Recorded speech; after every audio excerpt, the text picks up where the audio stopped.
Hi, Jeff. Good evening. How are you? Okay, how are you? Good. Ready?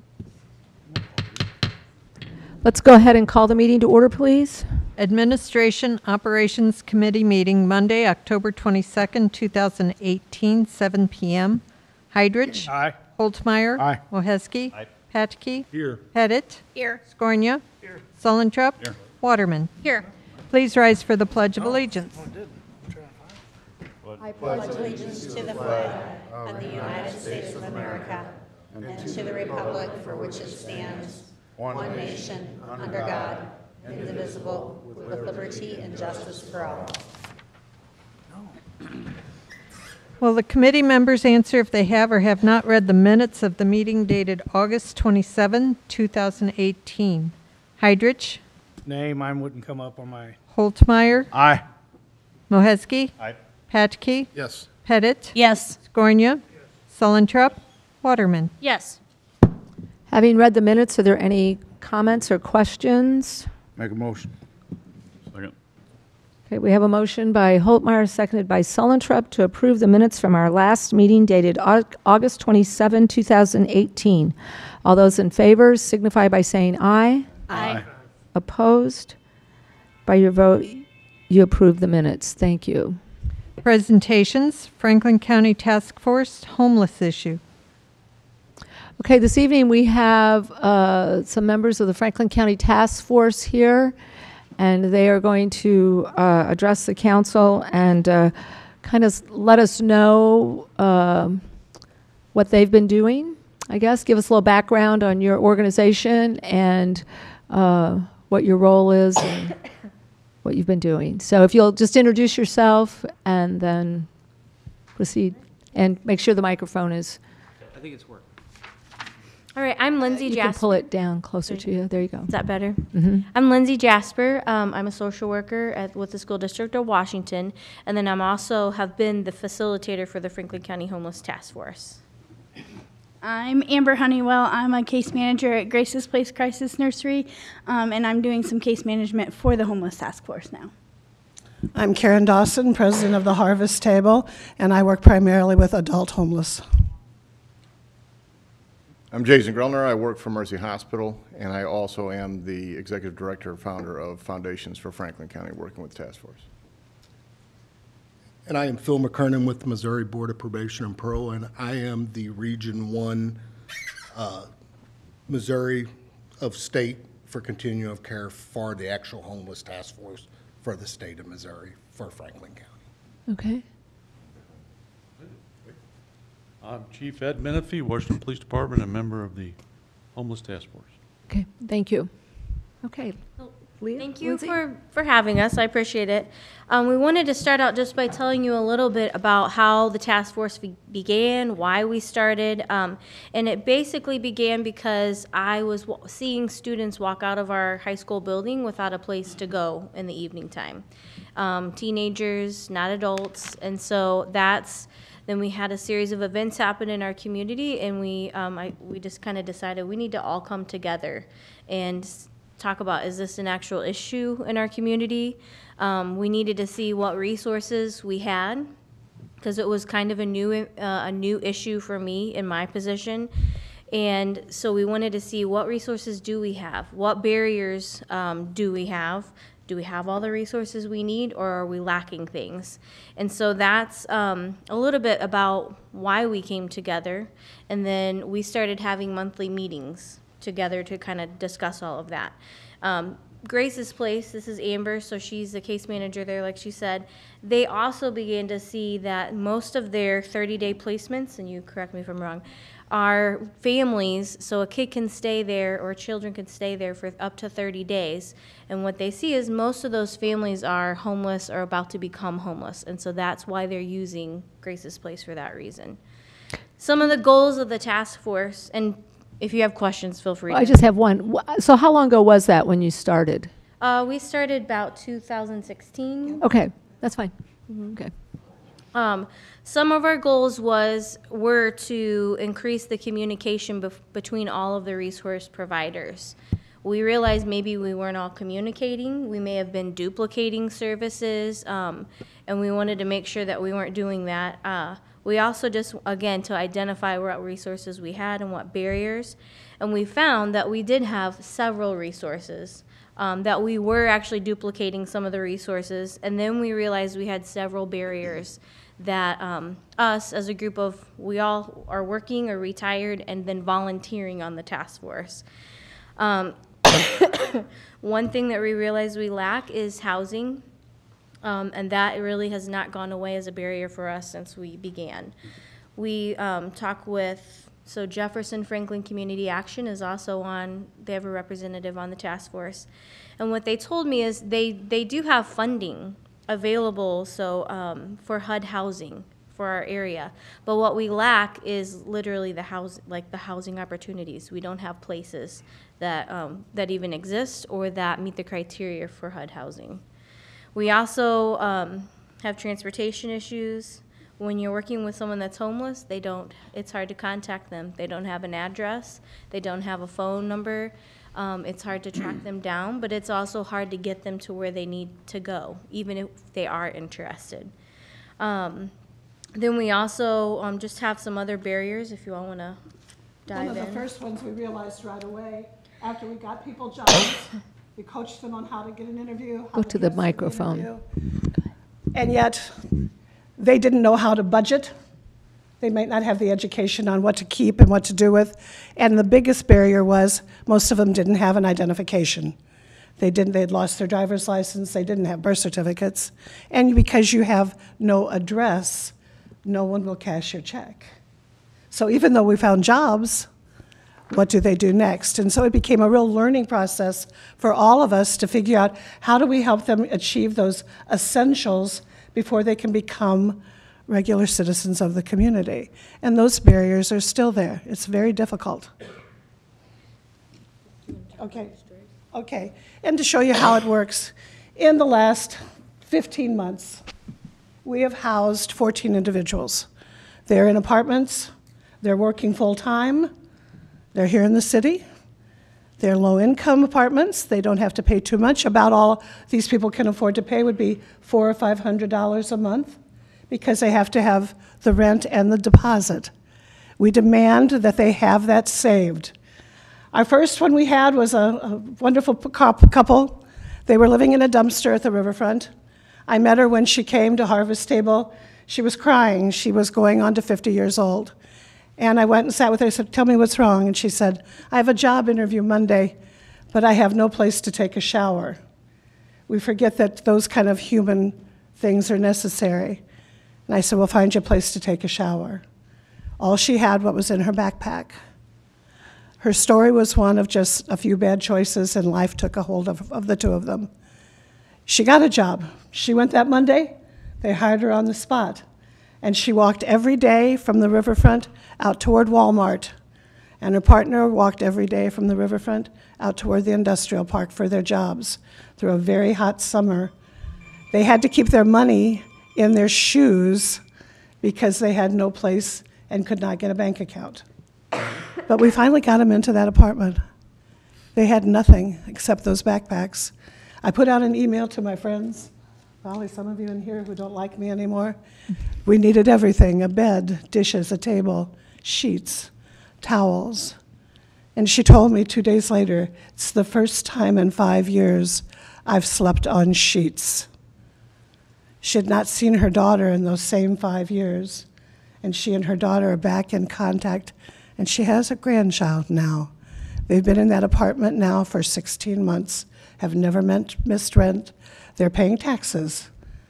And every one of these that we've managed to move in off of the street have become tax-paying citizens of Washington. The stories aren't that different on any of them. A bad decision, a bad break, because a lot of these people live paycheck to paycheck. And according to the federal government, if you are 2 paychecks within losing everything, you are near homeless. That just means 1 car bill or 1 doctor bill, and you've lost these things. The problem we have now, we have 4 people ready to move. They've been in their jobs now for 7 months. They have plenty of money saved. They want to go somewhere. but there's no place in Washington. Their jobs are here. They have to walk, so moving them to Union or to Pacific is not an option. But we are making great progress, and we make that progress by being able to give them all of these resources. Mr. Grellner, during the wintertime, I have no idea how many lives you saved, but I know of 4 of them for sure because of the hospital taking people in. I just want you to realize that these are people. I got a letter from her, a note. She took it to the church where Harvest Table is and left it for me. And the last line in it said, "Thank you for recognizing that I'm a person." And that's what we try to do. Karen, when you're looking for housing, are you looking for like an apartment or rental units? Rental units. A rental unit? They have to be in that $500 range because these people are working, they're working lower paying jobs, but they are working. And so far, of the 14 we've put into place, not one of them has missed a payment. And believe me, I check. I'm like their bulldog person on them. They have no way to transportation, but this first couple saved $2,000 in cash, and about 2 months ago bought a 1999 truck, and now they have transportation too. It's not impossible. It's possible. We just need a way to go about it. Thank you. So some of the other accomplishments that we had, also we've done some like other limited case management, but because we're volunteers, it's very limited. So things that we can give out to them are food, a couple night stays in a different hotel. We've also completed 2 hygiene drives. So I think we made about 500 hygiene kits, and we disseminate those at food pantries, the police stations. Some of the little food pantries have those as well. The ambulance has them. The ambulance service has them. We've also done a pop-top food drive, so something that they can just easily take off and be able to utilize and eat. And then I don't know if you want to share kind of what you guys have worked on at Mercy. So I know the council was very aware, and we were very graciously awarded an award from the council for our work last year in the cold. We will continue that work again this year. We housed about 14 people. As you remember, there were some very long cold snaps last year in December, January, and February. We were able to get people in. We housed them up in a closed-off dining room area of our cafeteria. And many of them we knew.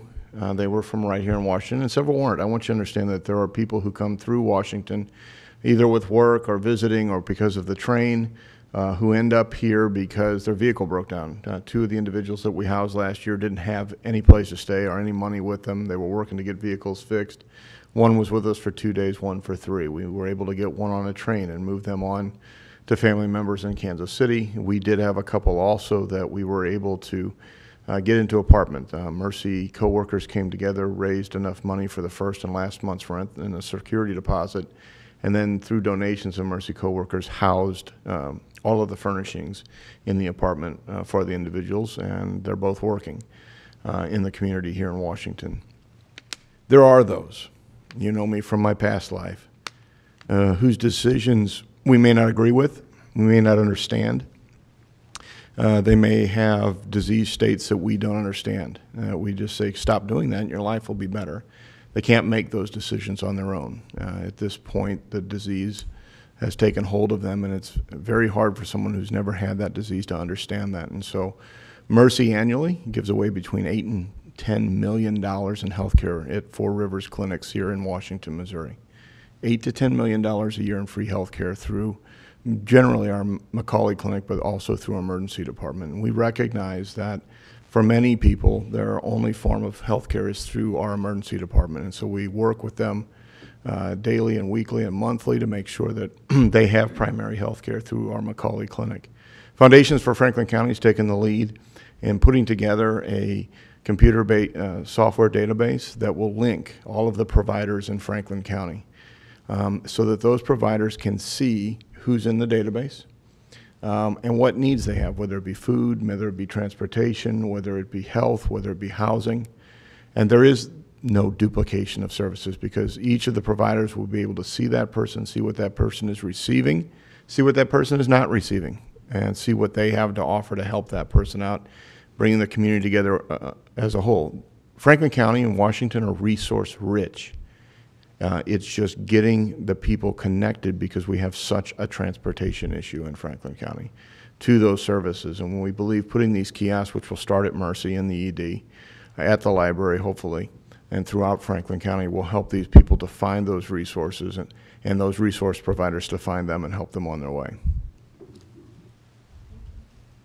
So the Homeless Task Force is really trying to grow, branch out. We're kind of partnering with different agencies. So Foundations of Franklin County is really taking the lead on that. And then we're also working with Grace's Place. So instead of us volunteers, Grace's Place Crisis Nursery is really taking on some of that case management, the organization, trying to get us into some working committees.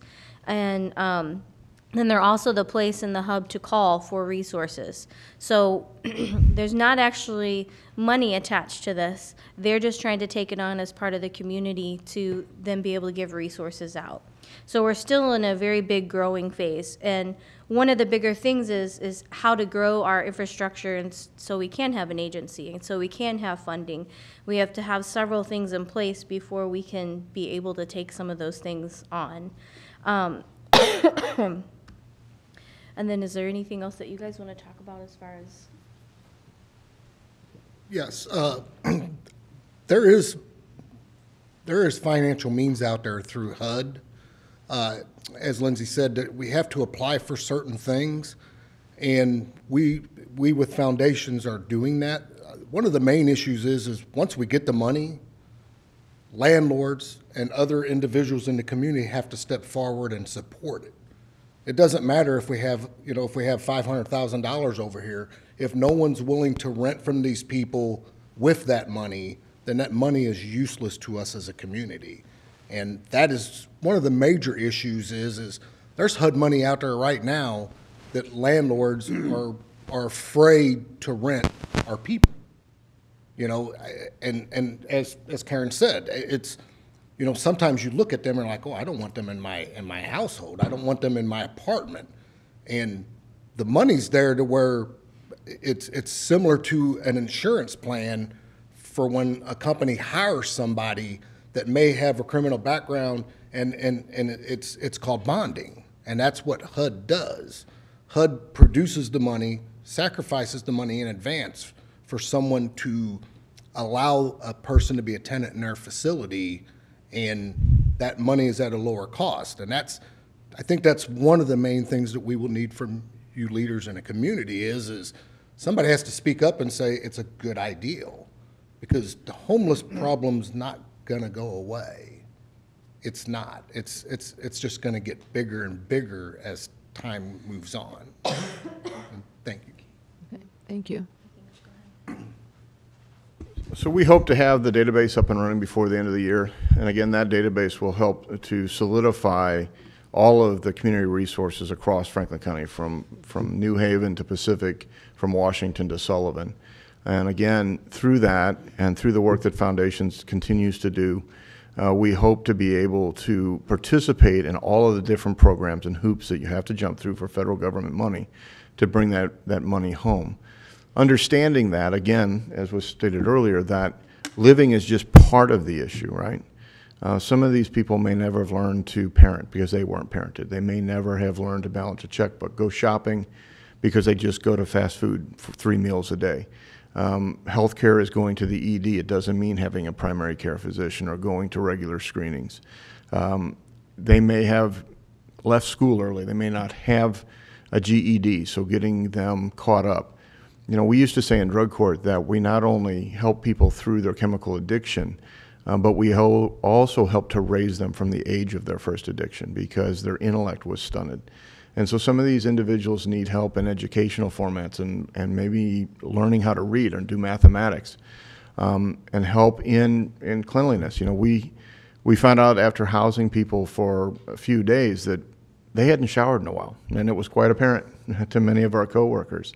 And it wasn't something we thought about. And how do you do your laundry if you're homeless? Where do you go? How do you take off all your clothes, put them in a washer and dryer when you don't have any other clothes to wear? So we were lucky at Mercy to have scrubs and patient gowns that we can put them in and clean their clothes for them. And it may have, for some of them, been literally a month since the last time they had clean clothes on. We've been able to, with the little food pantries, we can see the food leaving every day. And that may be individuals that are homeless, or maybe individuals that are just squeaking by and need something to put in their kids' lunch the next day or something for dinner that night. So it'll take the community. It isn't going away. Just in the same way that mental health issues aren't going away, substance abuse issues going away, homeless issues are not going away either. And so we can either deal with it as a community, bring the resources that we have together to help, or it's just going to happen around us, and that's not what anybody wants to have happen. Any questions? I'd just like to say, thank you, and some of the stories are very enlightening. We became aware of this, we're all aware of it, but it became a forefront issue here about a month ago. And I've tried to make some phone calls and ask people, what would work, what would help. Everyone just says, I don't have the answers, just don't do that, type thing. So to hear the success stories is great, Karen. Is there any who you offer the help to and they decline? Not a one. Not a one. Not a one. And I have a mom right now with 3 darling little daughters. I love with those girls. I may take them. And I need a place for her. Her daughters are 9, 7, and 4. And I need a place for her. I'm in love with her. She's got a job. She's a wonderful lady. I think because I was a teacher for so long, I feel like it's incumbent upon me to teach them how to do these things. And the first thing I learned when they came to me with a hand of cash that they didn't know what to do with and we couldn't get a checking account. I'm so old, and none of you are that old, but my dad used to keep his money in envelopes, and you'd put $25 in for the electricity, you put your rent money in an envelope and in an envelope. And so all of these people all are using the envelope budgeting system right now, because it's the only thing I had in my arsenal till we could get them a bank account to show them, look, this money has to be in these envelopes every month, or you can't make it. And so the education for these people, as Jason was saying, and I've talked to 2 of the younger men who are 18 about getting over to get a GED, but how do you get there? So those are problems. Education is a problem, but I do feel like, and I understand people who are upset about it. I do. But I also understand that humanity is humanity. And I think that's important. Jeff, I would say there are a few out there that continue to make decisions, and we can debate all day long whether decisions we would make or would not make, and whether they're making them from a mental health issue or a substance abuse issue. And I think we can all think of 1, 2, or 3 people around just this town that somewhat shade it for everybody else. So I think it is important that you hear the success stories, because those 2 or 3 people that continue to make it hard on Chief, they continue to make it hard on healthcare, they continue to make it hard on the ambulance district, they can continue to make it hard on people who live here in Washington, tend to jade the view of everybody else. Law enforcement and everyone else will work, and the court system will work on those individuals. And as we know, justice system grinds somewhat slower than we would like it to. But don't get lost in those 2 or 3 people who are kind of glaring out there like sore thumbs, because the rest of the people who aren't are working behind the scenes. They're out hustling every day. They're not standing on your street corners. They're trying to get minimum wage jobs. They're walking to work in the rain to come back to a shed. I know people that were living in a shed, that were living in the storage compartment in the basement of somebody else's apartment. They were down in the storage area. But they were getting every day and putting on whatever uniform they needed, and they were going to work. Jason, will you move to the microphone a little bit more? And then coming back to that. So there are a few, don't get me wrong, there are a few bad apples, and you can put your hand out every time and they bite you every time. Doesn't mean you stop putting your hand out. And for the hospital, we'll never stop. That's what we're there for. It's easy to judge. It's not as easy to understand. You guys spoke of resources earlier, and again, I'm not claiming to have the answers, but I know that there's a lot of churches in town who who do give. You know, I mean, I'm a member of Borgia Parish, and I know we give to people just straight there. I guess a suggestion of mine would be, now that we know you guys exist, that if everything funneled through the task force, and therefore the right people are getting the right resources, you know, you're getting the resources and you're giving them back to who they need to go to, as opposed to someone going there 2 or 3 times a week, getting the cash handout, and who knows where it goes, those kind of things. And not knowing what other resources they went to that week. Did they go to Harvest Table? Did they go to another church? That's why we have to talk to each other, and that's why Grace's Place is becoming this clearinghouse. That's something that I'm working on as case manager, is building that resource base, so that I know like who can help with what needs, so that when people do call me, I can say this specific place is doing that, and we're not sending them to 5 places. And so it's a better use of the resources, because then we're not doubling and everybody's not trying to do everything. They can have that one specific need that they're helping with, and that way we can kind of funnel through that way. 'Cause I know for sure that if we had a shortage of canned food, that the schools would do it. You know, you just know it. You know, I mean, the kids I coach in basketball would bring a canned food before practice if it meant knowing where it went to. So I think those opportunities are there, not just, you know, where it needs to go, but where we're going to get it from in the right spots, I think would be advantageous also. I think that is how we did some of our Pop Top food drives, is this different schools did those for us. And that is one of our bigger goals, is to, instead of churches giving out and they're stuck not knowing like who they're serving, what they're serving, then it would be able to funnel through us, through Grace's Place. So they can be helpful and maybe make donations, but then, you know, you have someone that's working with that every day and knows what to expect and how to, that way it is more efficient and more effective. Great. I'm sorry. With the database, we'll be able to Comes track to- that. With the database, we'll be able to help everyone track that so that everybody knows what's been given, when it was given, who it was given by, and then what resources are still needed. So that database that you talked about with the kiosks, that's one way that we could support your activities. Are there other ways that we could support? There are a number of different ways. Washington is a very giving community. We've all known that forever. You really just barely have to ask. The Harvest Table is completely funded by the churches, civic organization, service organization, and businesses here in town, who every Saturday night bring the food that we give away, We're 8 years old, and in 8 years, with a meal on Saturday night and a take-home meal, this is a big number. We've given away 66,000 meals in 8 years here in Washington. I needed bikes for your couple, and because they had a long way to walk, all I had to do was put in a call, and we had 2 bikes.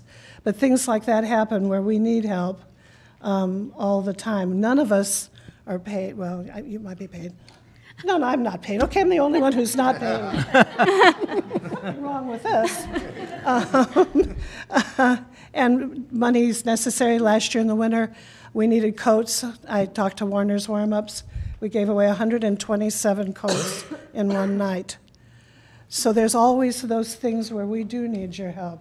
We try not to ask for money from you or from anybody else, any of us, but we do ask for your help and your compassion and your patience while we grow. When you talk about the kiosks, tell me a little more about that. The little pantries, you mean? Is that The kiosks. the kiosks? That we're planning on will be more like iPads. And so once the database is up, what we'll be able to do is have iPads. And on that iPad, they'll be able to fill out a PDF. And that PDF will be inserted in then to someone who will help to manage that.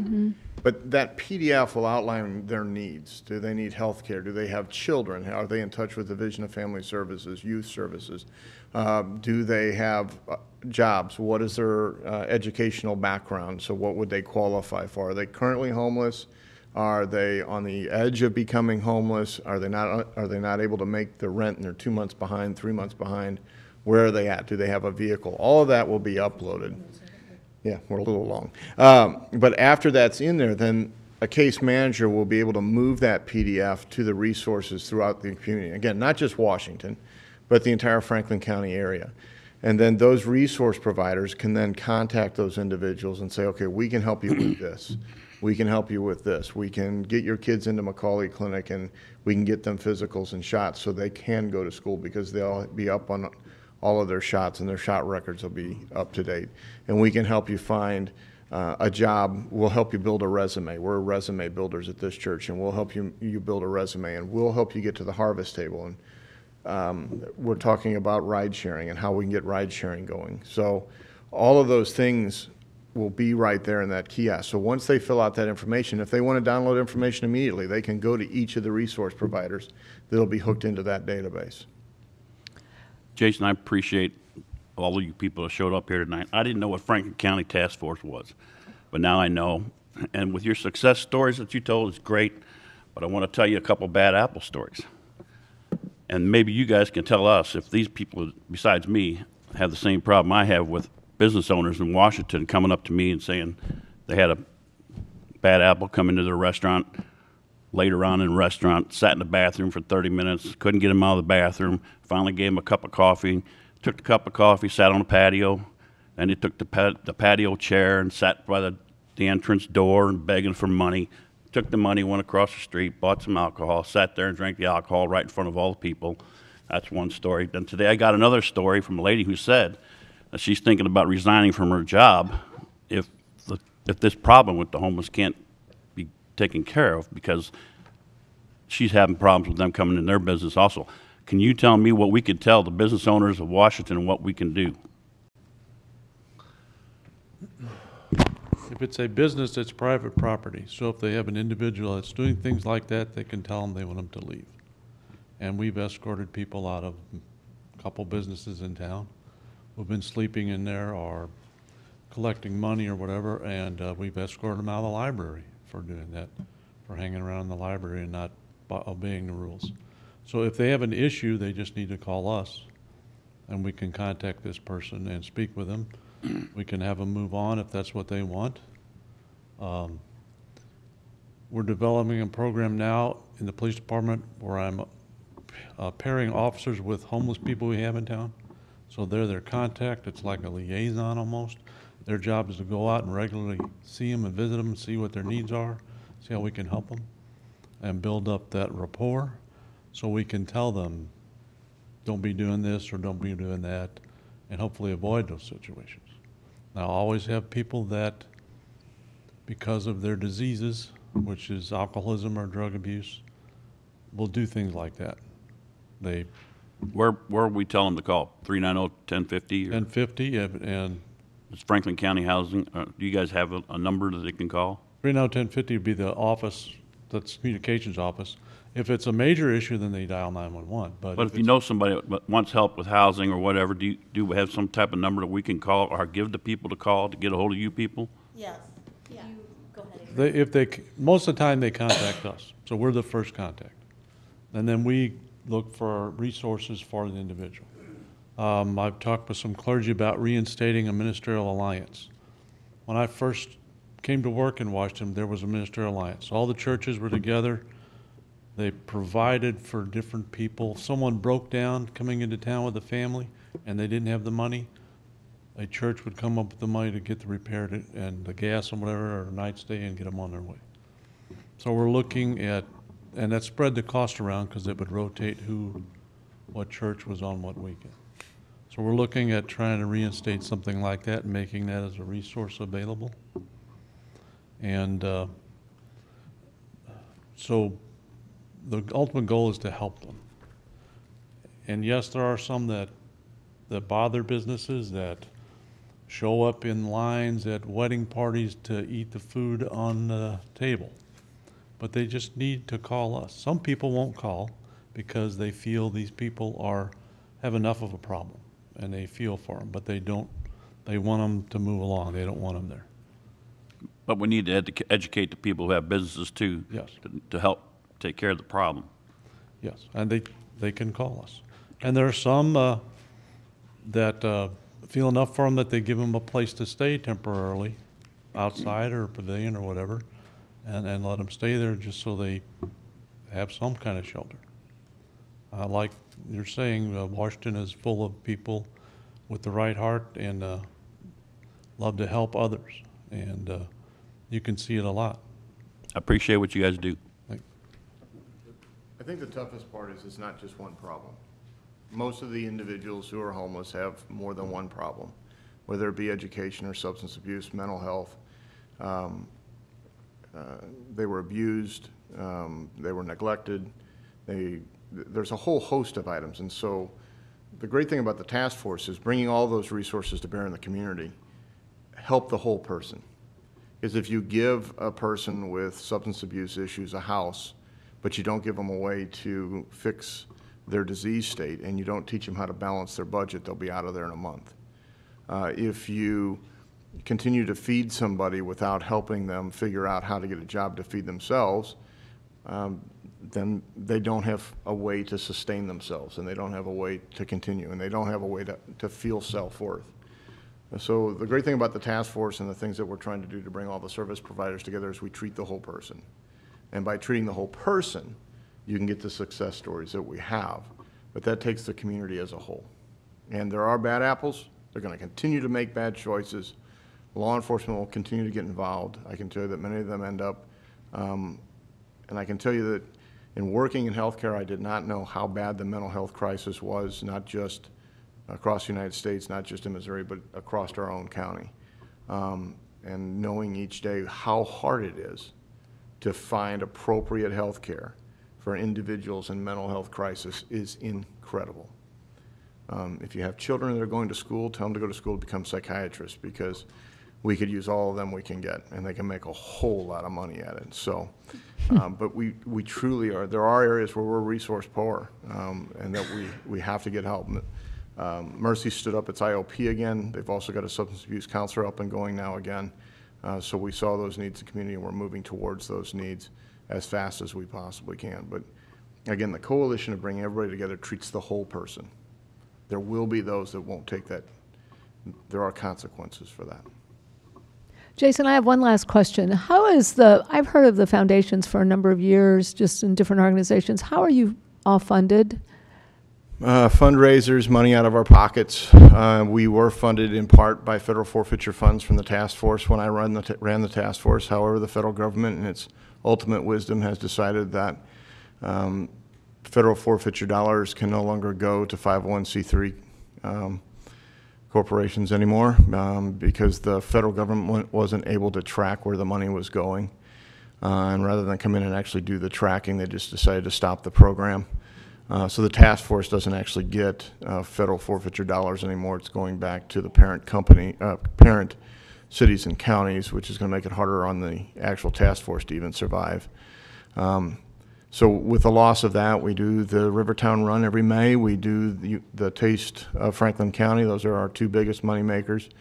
We just received a grant for $625,000 for the next 5 years to run prevention programs here in Franklin County that you'll see being rolled out over the next year, and then through the next 5 years after that. So we apply for a lot of mini grants, a lot of different grants. We work with a lot of people, and we like to say we're the biggest provider in Franklin County that doesn't provide anything but making connections. Oh, thank you for explaining that, because I've always wondered, how it was. So anyway, does anyone else have any questions or comments? I'd like to tell you something that happened to me last Sunday. You need to come up to the microphone, please. Last Sunday, I went to Schnucks. Come on all the way up to the microphone and give us your name and your address. My name's Valerie Roberts. And last Sunday, I went to Schnucks, and I was leaving, and right there, I was trying to make the green light to get on Highway 47, and I saw a young man standing there with a sign, and I thought, oh man, he must be homeless. And I always try to help, give them money or whatever. I didn't have any cash with me. All I had was my credit card. So I went around to McDonald's and I bought food. I bought hamburgers. At least I can give him some food. So I went back and I got there. There was 4 people there. It was like his parents, a late teens, maybe early 20s woman. And so I said, thank God I had bought enough. I bought 10 hamburgers and some French fries and stuff. And I said, are you hungry? And she said, yes, ma'am, I am. So I gave him the food, and I left, and it was still bothering me. I thought it was supposed to rain. So I went over to the Super 8, and I said, can I rent these people a room? They said, yes, you can, but if they damage it, they smoke in the room, it's going to cost you, it goes back on you. And I thought, well, I don't really know these people, and I don't really want to risk that. But they were weighing heavy on my mind. So I didn't know what else to do, and I thought, well, is there resources in Washington? You know, I had no clue. I didn't know there were homeless people in Washington. So I called the police department, and I told them the whole story. I said, they were obviously homeless. They had their stuff wrapped with plastic on their bicycles. They were all four on bicycles. They had little carts behind their bicycles with totes that they were obviously everything all their possessions were there. So I called the police department, and she said, no, there's no resources in Washington, but we'll send an officer to talk to them. So I went home. I just couldn't sleep. It bothered me all night. The next day, my husband and I, went through all our coats, all our old stuff, found a pair of coveralls, and I went back to town, and I looked for these people. I couldn't find them.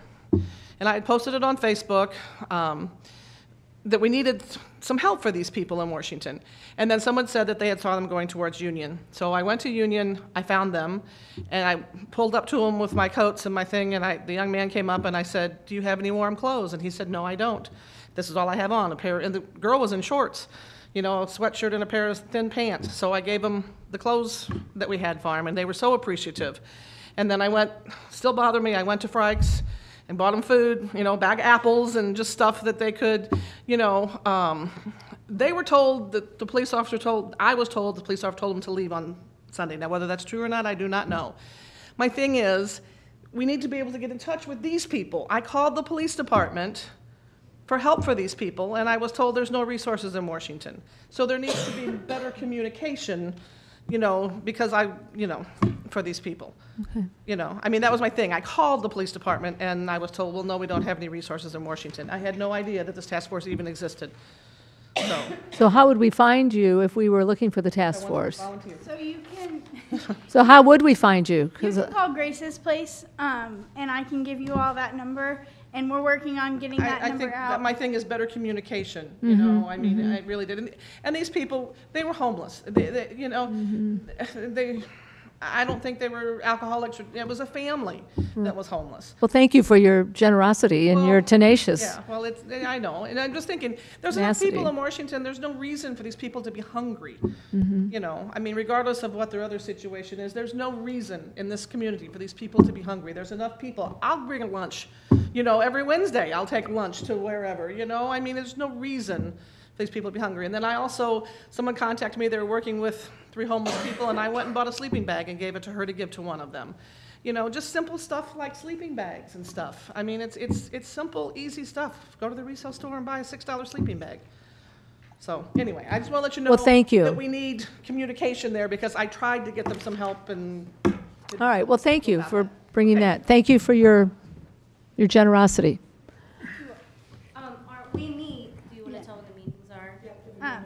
Yes, so the homeless task force, they meet in the basement of the police department on the first Tuesday of the month at 10 a.m. And that's kind of open to anybody who wants to just check out what we're doing, see what's going on, and kind of join forces with us too.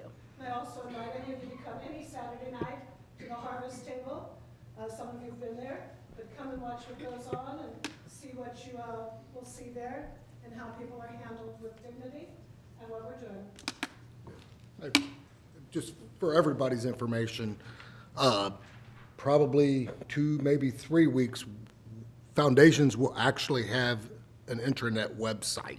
Okay. And on that website, everybody that's standing before us and in the community, and including the churches, there will be phone numbers for people to call. Sounds like we're just getting this ramped up here. Well, we've been working on it for about 18 months, but the wheels. We're getting real close. The wheel moves real slow. Yeah. And guys, before you leave, can Greg, can you catch the number so he can get that in the paper? Because, or get Greg some information. I can give you the number for Grace's place. It's 432. It's on that paper, actually. So That's good. Well, that's Greg. 432-1313. yes, that number. Thank you. Well, thank you very much. Thank you so much. Thank you being for your here. very holistic approach. I mean, I think that's what's really important is improving communication and, like Jason said, you know, caring for the whole body, not just, you know, one aspect. Thank you.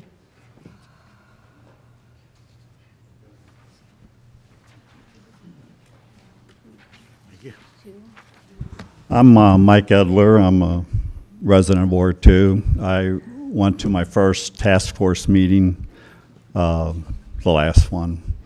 There was a priest there who I think is working close with Chief Menifee about getting this ministerial alliance together again. And there's a minister in St. Louis that I think the chief will be having conversations with, who's very familiar with ministering to the homeless. One thing the priest that was at the meeting said, first of all, these people, they have to feel loved before anything else, and so oftentimes they don't. Steve, I would say people ought to be more afraid of the people we read about every week in the Missourian than the homeless. You don't hear of homeless attacking people or shooting them, but yet it's in the Missourian every week. Finally, I would say that we have HUD in Washington. You know, I don't know if people don't realize that or not, but we have it. There are landlords who get HUD money. And so we have HUD housing. So thank you. Mm-hmm. Thank you, Mike. Amy, did you, yes?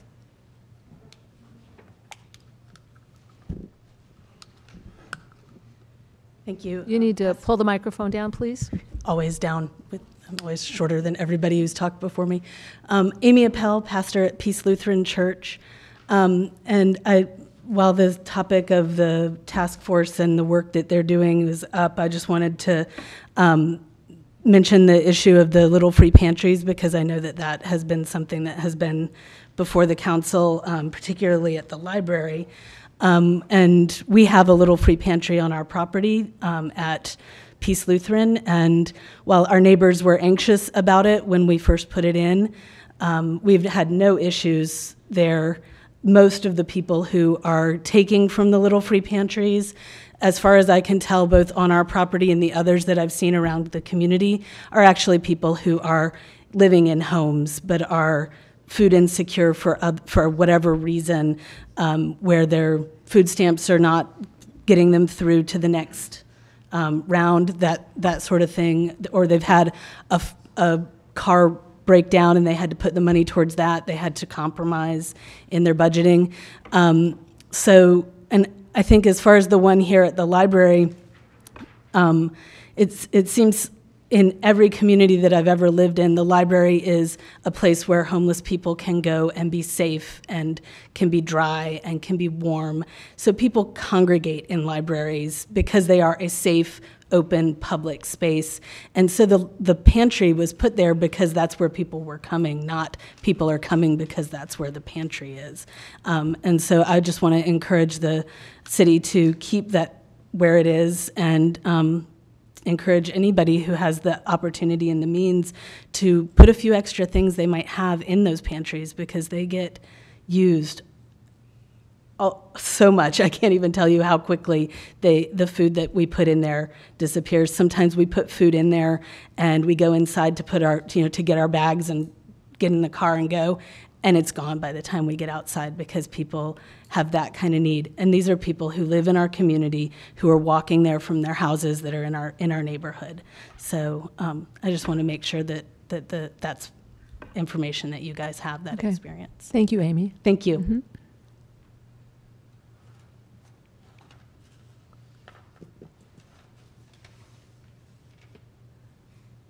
Okay, is there anybody else? Chief, were you going to make a comment? I didn't know if you were. Okay. All right. Any other comments or questions from council members? Okay, we'll move on. Thank you all for being here tonight, and thank you for the great information. So appreciate it. Report of department heads, public safety, police.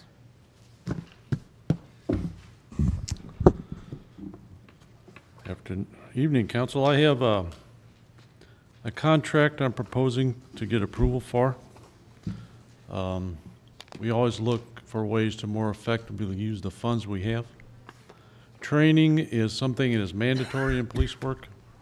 The Missouri Police standards and training requires 24 hours a year in continuing education units. So we make sure every officer on the department gets that training. A lot of the times the trainings go into an academy, which is local or in St. Louis County area.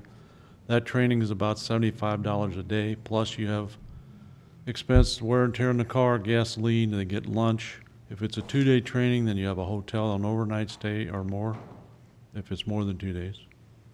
So Police One Academy offers webinar training, which is post-approved and certified to give CEUs.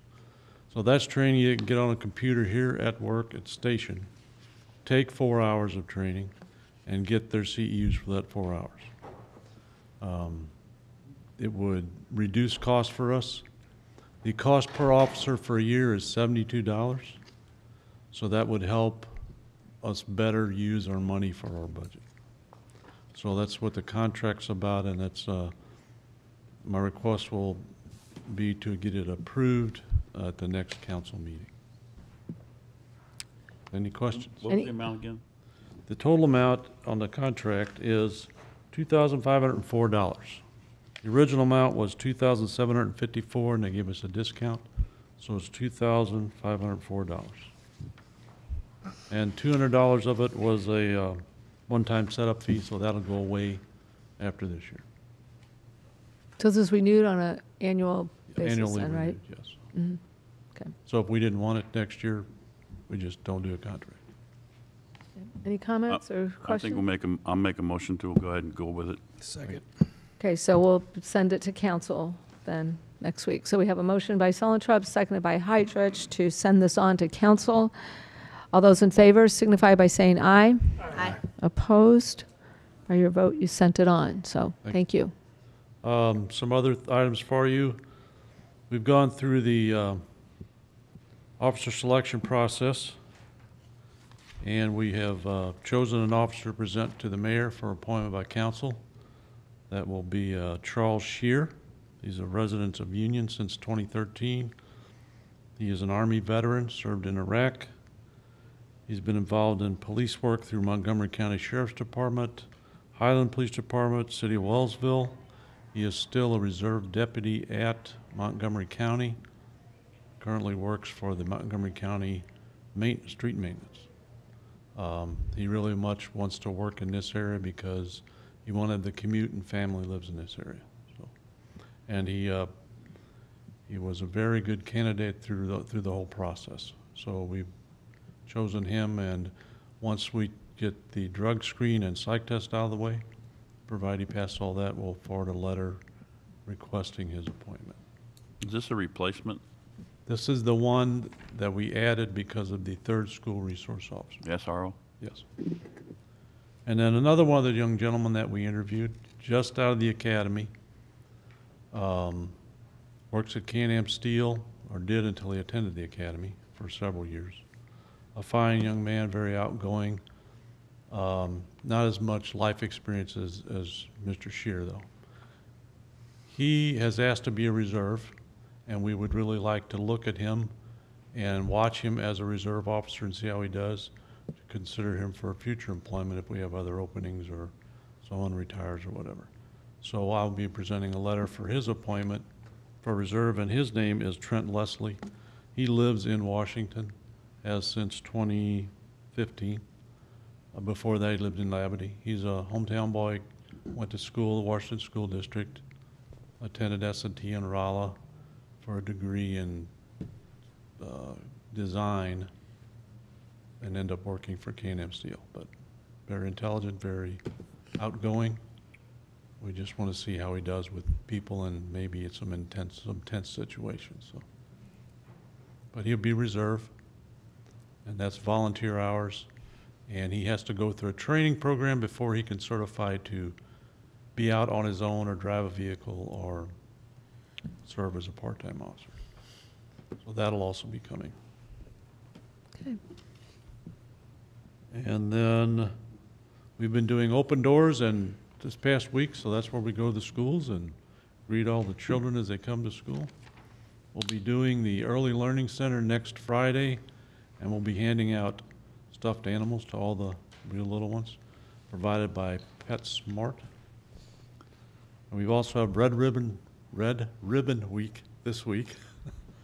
That's where we talk a lot about drugs and the effects of drugs and how they affect your communities and what to do to stay away from it. It's an addition to DARE. Last but not least, No Shave November. So for $25, you can put in for the No Shave November. All the money collected goes to All Abilities Athletics. They hold events at Washington High School, the Elks, and other places for those young people that have challenges. And we've attended several of those, and it's great fun with them and great experience. And so we're going to take a picture, all the officers that are attending, the fathers of the children and the children. I don't think the children are growing any beards though, but so we're collecting that. So if you want to join in for No Shave November, come on over. We're trying to get it all collected by November 1st because that's when we start. And maybe we'll have the craziest beard contest or something, I don't know. But that's all I have, thank you. Okay. Very good. Do we need to approve the reserve officer? No, he'll be I'll forwarding a letter to the mayor for requesting one. Okay. when he's ready to do that. Okay. Thank you, Chief. Any questions of Chief? Okay. Thank you. All right, thank you. Fire protection? Hello, I just got a couple quick things. First off, we're going to be applying for a grant. We're actually going to apply for it through the Rural Fire Protection District because on the grant, it's just their demographic works out better. It's smaller, so we feel we have a better chance to get the grant. The city will benefit, and Tim will work it out with the city and the budgeting and all that. So we'll actually put for the grant through the Fire Protection District to get all of our air packs. On the rescue truck, it got held up in engineering up at the plant. It's still getting worked on by our people, so it's just on a little bit of a hold. Buzz Eckelkamp and Tim are working with the dealer now trying to get it back on track, but there was some stuff that got it held up at the plant. So that's it. Is there any questions for me? Any questions? Okay, thank you. Communications. Lisa?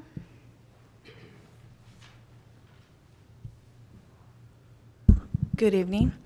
In your packet was the 911 or the monthly reports, and the only other thing I have to report on: radios are finally in and up and running. We have a slight issue that we're going to be fixing.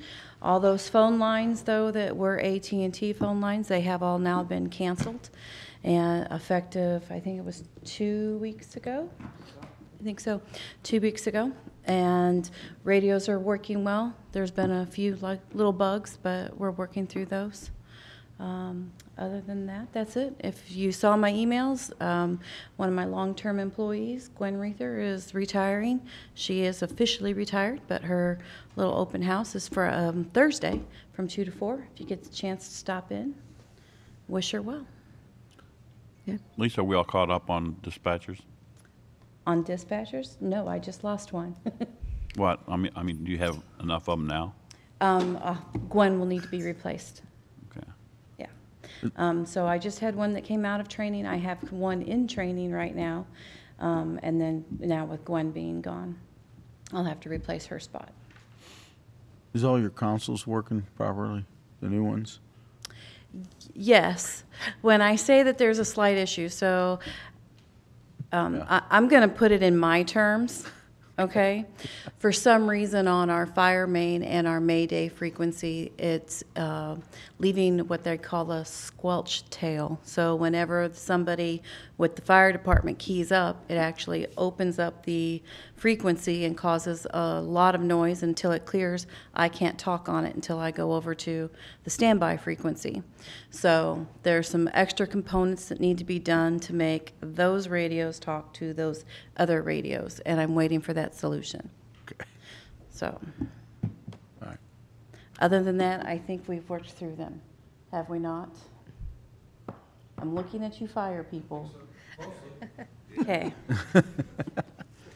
Yeah.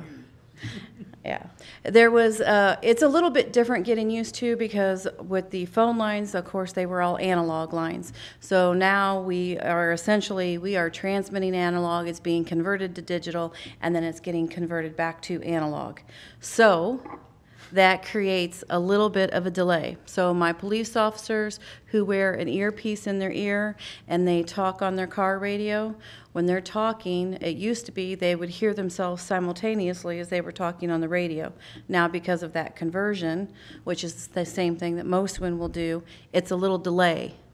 So they talk and then it repeats in their ear. So that's kind of messing them up a little bit. But they're like, can you fix that? And I said, no, I sure can't. It's just getting used to some of the newer stuff. So. Okay. Thank you. Thank you. Thank you, Lisa. Emergency management? Mark? Good evening, Council. We had 2 exercises in October. The earthquake exercise is on the 18th. So thanks to all of you who checked in, called in, whatever, submitted forms. Appreciate that. Those will all be part of the exercise document. The second exercise we had was what we call a full-scale exercise in conjunction with Mercy Hospital. And the emergency services worked with the Fair Board and the hospital, simulating a storm event at the fairgrounds, and 50 people were injured, and testing the surge capacity of a large number of people showing up at the hospital driving there themselves and showing up basically at one time, test their surge capacity. And it also tested the ability of the emergency services to interface with the Fair Board and with the hospital. And it allowed the Fair Board to exercise their emergency plan, to work to think through what we would do if we commandeered a couple of buses to transport people to the hospital and still evacuate people out of the fairgrounds. So all in all, it was a very good exercise, and as a result of that, we'll have meetings with the hospital for an after-action plan, and most importantly, an improvement plan over what each of the services needs to do to make things better the next time. Safety shoe reimbursement has begun. You folks delivered the money for that a while back for the budget, so thanks to John Nilges, who headed up that program and got all the policies done, so those reimbursements will start shortly. Farmer Sporlan Valve Plant number 1. The site did not make the fall listing of the national priorities list, and we are now in a comment period until November 13th to get more comments towards getting that site on what's called the national priorities list, which is a means to start the cleanup of that site. So if you would look in your next council packet, we're hoping to have a mayor's letter of support for your consideration. We believe it's in the best interest of the citizens, for their health and for protection of the groundwater, et cetera, to get that site cleaned up. So that comment period, if anyone wants to get those in, they have to be postmarked by November 13th. Correct. And we are going to be asking elected officials as well to go ahead and help us support. Mark and I made some calls today from our federal legislators, and we may as well with the state legislators. So all the support we can get to go ahead and get access, or at least get onto that proposed list, would be what that site needs. So. And lastly that I have is the City Hall renumbering. You saw, I'm sure, that the directories are up, so those appear to be working well to help people get to the right offices. Elevators have been remarked, et cetera. We got a few signs down in parks, I think, to go ahead and Yep. Yeah, we're not finished yet. Okay, any questions of Mark? Okay, thank you. Okay, thank you. Parks and Recreation?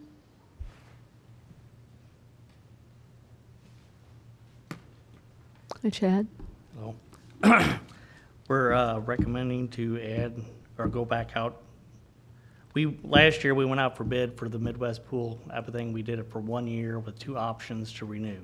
So we're looking forward to adding on this year, going back out, renewing the 2018 part of that contract for the next year, which will be $149,977 will be the contract for next year for the operation of the pool.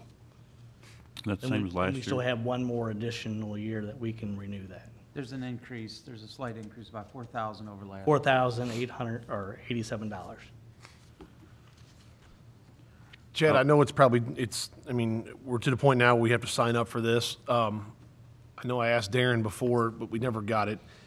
Can we somehow run numbers to know what it would cost, what we would have to do as a city to run it ourselves, and do the numbers compare to this, or are those numbers not even close? So I guess in the next year, can we get those numbers before we just approve this to know what it would cost to run it in-house? Well, then the also thing we gotta look at, because we're going out for the, proposal of a new pool in the next 3 years. Right. Too, so we wanna make sure, we can try to review the numbers and see what it costs to do it in-house. But I still think right now, until we move on to the new pool, I think that would be the time to best fit for us to take it back in-house. That we Sure. can go from there. But we can look at it and see what that will come to.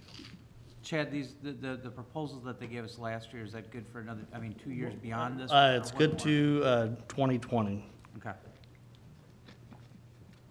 They gave a 3-year proposal. We did 1 year at a 1 time. year at a time, and then we have an option to go to the second and third year, correct? Right. But, So they did give us those numbers, I guess, last year was when we got that. yes. Right. Yeah, We knew it was that gonna be was the all in the increase. contract. That's just renewing what was already voted on last year. So I believe we need a motion to move that on to the Right. council at Any- the first meeting in November. Make motion. Second. Okay, we have a motion by Sonotrup, seconded by Pettit, to move this on to council. All those in favor signify by saying aye. Aye. Opposed? By your vote, you've sent it on. Chad, Thank what's you. the update on the pump? We're getting ready to write specs right now to go out for bid so that we hopefully be getting it right at the beginning part of the year, so we don't have to worry about it. It'll all be installed by pool season. So getting a new one, not gonna rebuild the old one? The old one, they looked at the pump, we took it in, they sent it in, said it's unrebuildable. It was too far gone to do anything, so we have to replace it. And we have replaced some valves and stuff that should bring us through the next couple of years, until we get time, or until we build the new pool. That's what we're hoping. But we will be coming, we're, like I said, just getting right in the specs now to go out to bid for that pool pump. We also, right now, we have out to bid roof package F, which will be the riverfront restroom, barbecue pit, Optimus restroom, Optimus barbecue pit, and the Firehouse Station 3. And then there's also a couple alternates on that, also for the rest of the small pavilions at Riverfront and Lafayette Park. That will be, bid opening is October 31st at 10 o'clock. Just so you know that that's coming up. The first stuff for Riverfront, that's all the base bid, and that's still be coming out of the insurance money that we've received from all the hail damage.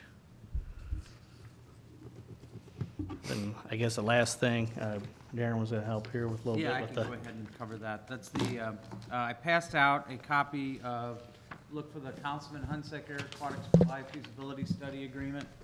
The Aquatics Committee has been meeting, as I think I've been letting you know, their progress. They interviewed 2 firms, received proposals from those firms, and then, then we interviewed them. Next, we went back to one of the firms, asked them to go ahead and take a look. We voted as to which firm to go ahead and move forward with. Councilman Hunsaker was the firm that the committee felt most comfortable with. We went back to them, asked them to revise their proposal. We asked them to look at a couple of things that We didn't feel that we necessarily needed. It significantly cut back the amount on the contract. Originally, this was like, I think, 39,000, and then they brought it down to 25,000. What this will provide for us are approximately 4 different meetings. We can decide which meetings we feel that that's for them to go ahead and take part in here at the city. The biggest ones that we probably will need will be the committee, as well as probably the meetings that they're going to have with the stakeholders. They plan on meeting with, you know, the swim teams, our seniors, families. We've got different ways. They're going to do a survey, basically, is what they're going to utilize to try to see what are the needs of the community. What are they expecting out of a new aquatics facility that we can provide within reason, obviously. So they're going to be looking at sending out this through the mail, online. They've got ways to track it to go ahead and make sure that, you know, that you're getting legitimate responses. You're not just having one group stack the responses up so that it just reflects, you know, maybe one stakeholder group, et cetera. But the committee felt that this was the next phase that they really want to go ahead and do. Get this completed. They felt it was important when you're tackling on the project of the size of the pool that we do get that community input, and they felt that we needed to go ahead and move forward with that. So the contract, they should have the work completed within 90 days. And that's really about all that I have, unless you have any questions with regards to it. What we'd like to do is move this on and have this for an ordinance to enter into this contract the first meeting in November. And this would be coming out of the capital improvement sales tax. The only thing I'd like to add is the other company was basically just a data collection company. That's all they did was gonna run the study and tell you what the numbers said, and we basically kind of had to analyze what those numbers said. With Councilman Hunsaker, they did it for parks and recreation departments around the area, around the nation for that matter, but they were more in tune with feasibility studies for pools for municipalities. And that, like Darren said, their bid was considerably higher, but the committee asked them to scale back their study and therefore match what the other company would do to get their expertise and their data gathering. Correct, Darren? That's kind of correct. I mean, that's what it. Yeah. So it wasn't just someone who was, you know, going to come in and just gather the numbers and we make our decisions. This company was going to be a little more hands-on. Is how I took it. Yeah, there's certainly a group that we anticipate that would probably be wanting to take part in the next phase, which once we determine what, you know, the feasibility study, what we can go ahead and do with the money we have budgeted, what's the input from the community. The next phase will be to go ahead and get go out for a request for proposals for a firm to go ahead and design our aquatics facility. And at that time, they'll kind of take a look at, you know, some of the important factors that the committee's been talking about. Location, for example, if you want to just rebuild it right where it's at today, or would it make sense for the city to consider another site, et cetera. All those things will kind of be taken a look at that time. Is Councilman Hunsaker, is it a only consulting firm, or do they also plan aquatic? They plan aquatic facilities. So they do Yes. both. Yes. They're actually from feasibility study through finished product company. They have an option, you know, and we don't have to go with them. And we don't have That to was go made with them very on phase clear. 2. This is a contract for feasibility study, but like Darren said, they'll be interested in the next phase, and on down. If we, you know, and some have done that, went from phase 1 all the way through the finished product. We have the option of do whatever we want to do along the way, but they do start to finish on pool aquatic projects, yeah. Does the committee foresee these additional services stacking up towards the end? I don't foresee any. I think what we wanted was a good survey that we could go back so that we said, this is what the community wanted. We gave them an opportunity to go ahead and provide input. We know that we're going to hear from those groups that I mentioned earlier. I mean, we anticipate that that's what we're going to hear from, but they just felt it's important to go ahead. If you're going to do it, take on a project of this size, that kind of a once in a 30-year, you know, period of life of a pool, that they felt that it was important to go ahead and do a study like this. I don't think that they're going to need any more than what that survey, but they're going to go to those stakeholders, find out what they need, and then condense all that back and give us a report. I think it's exactly on the contrary, Steve. I think the committee's looking at less from them and therefore less charges as opposed to more charges. You know, there are certain things where you get an online survey back and you can go into it and determine which households those were. You know, they can red flag all kinds of things like that for costs. And the committee just doesn't feel like that's necessary. We're going to get survey results back from the citizens and be able to go from there. So again, I think it's on the contrary. They'll be actually looking for less as opposed to more.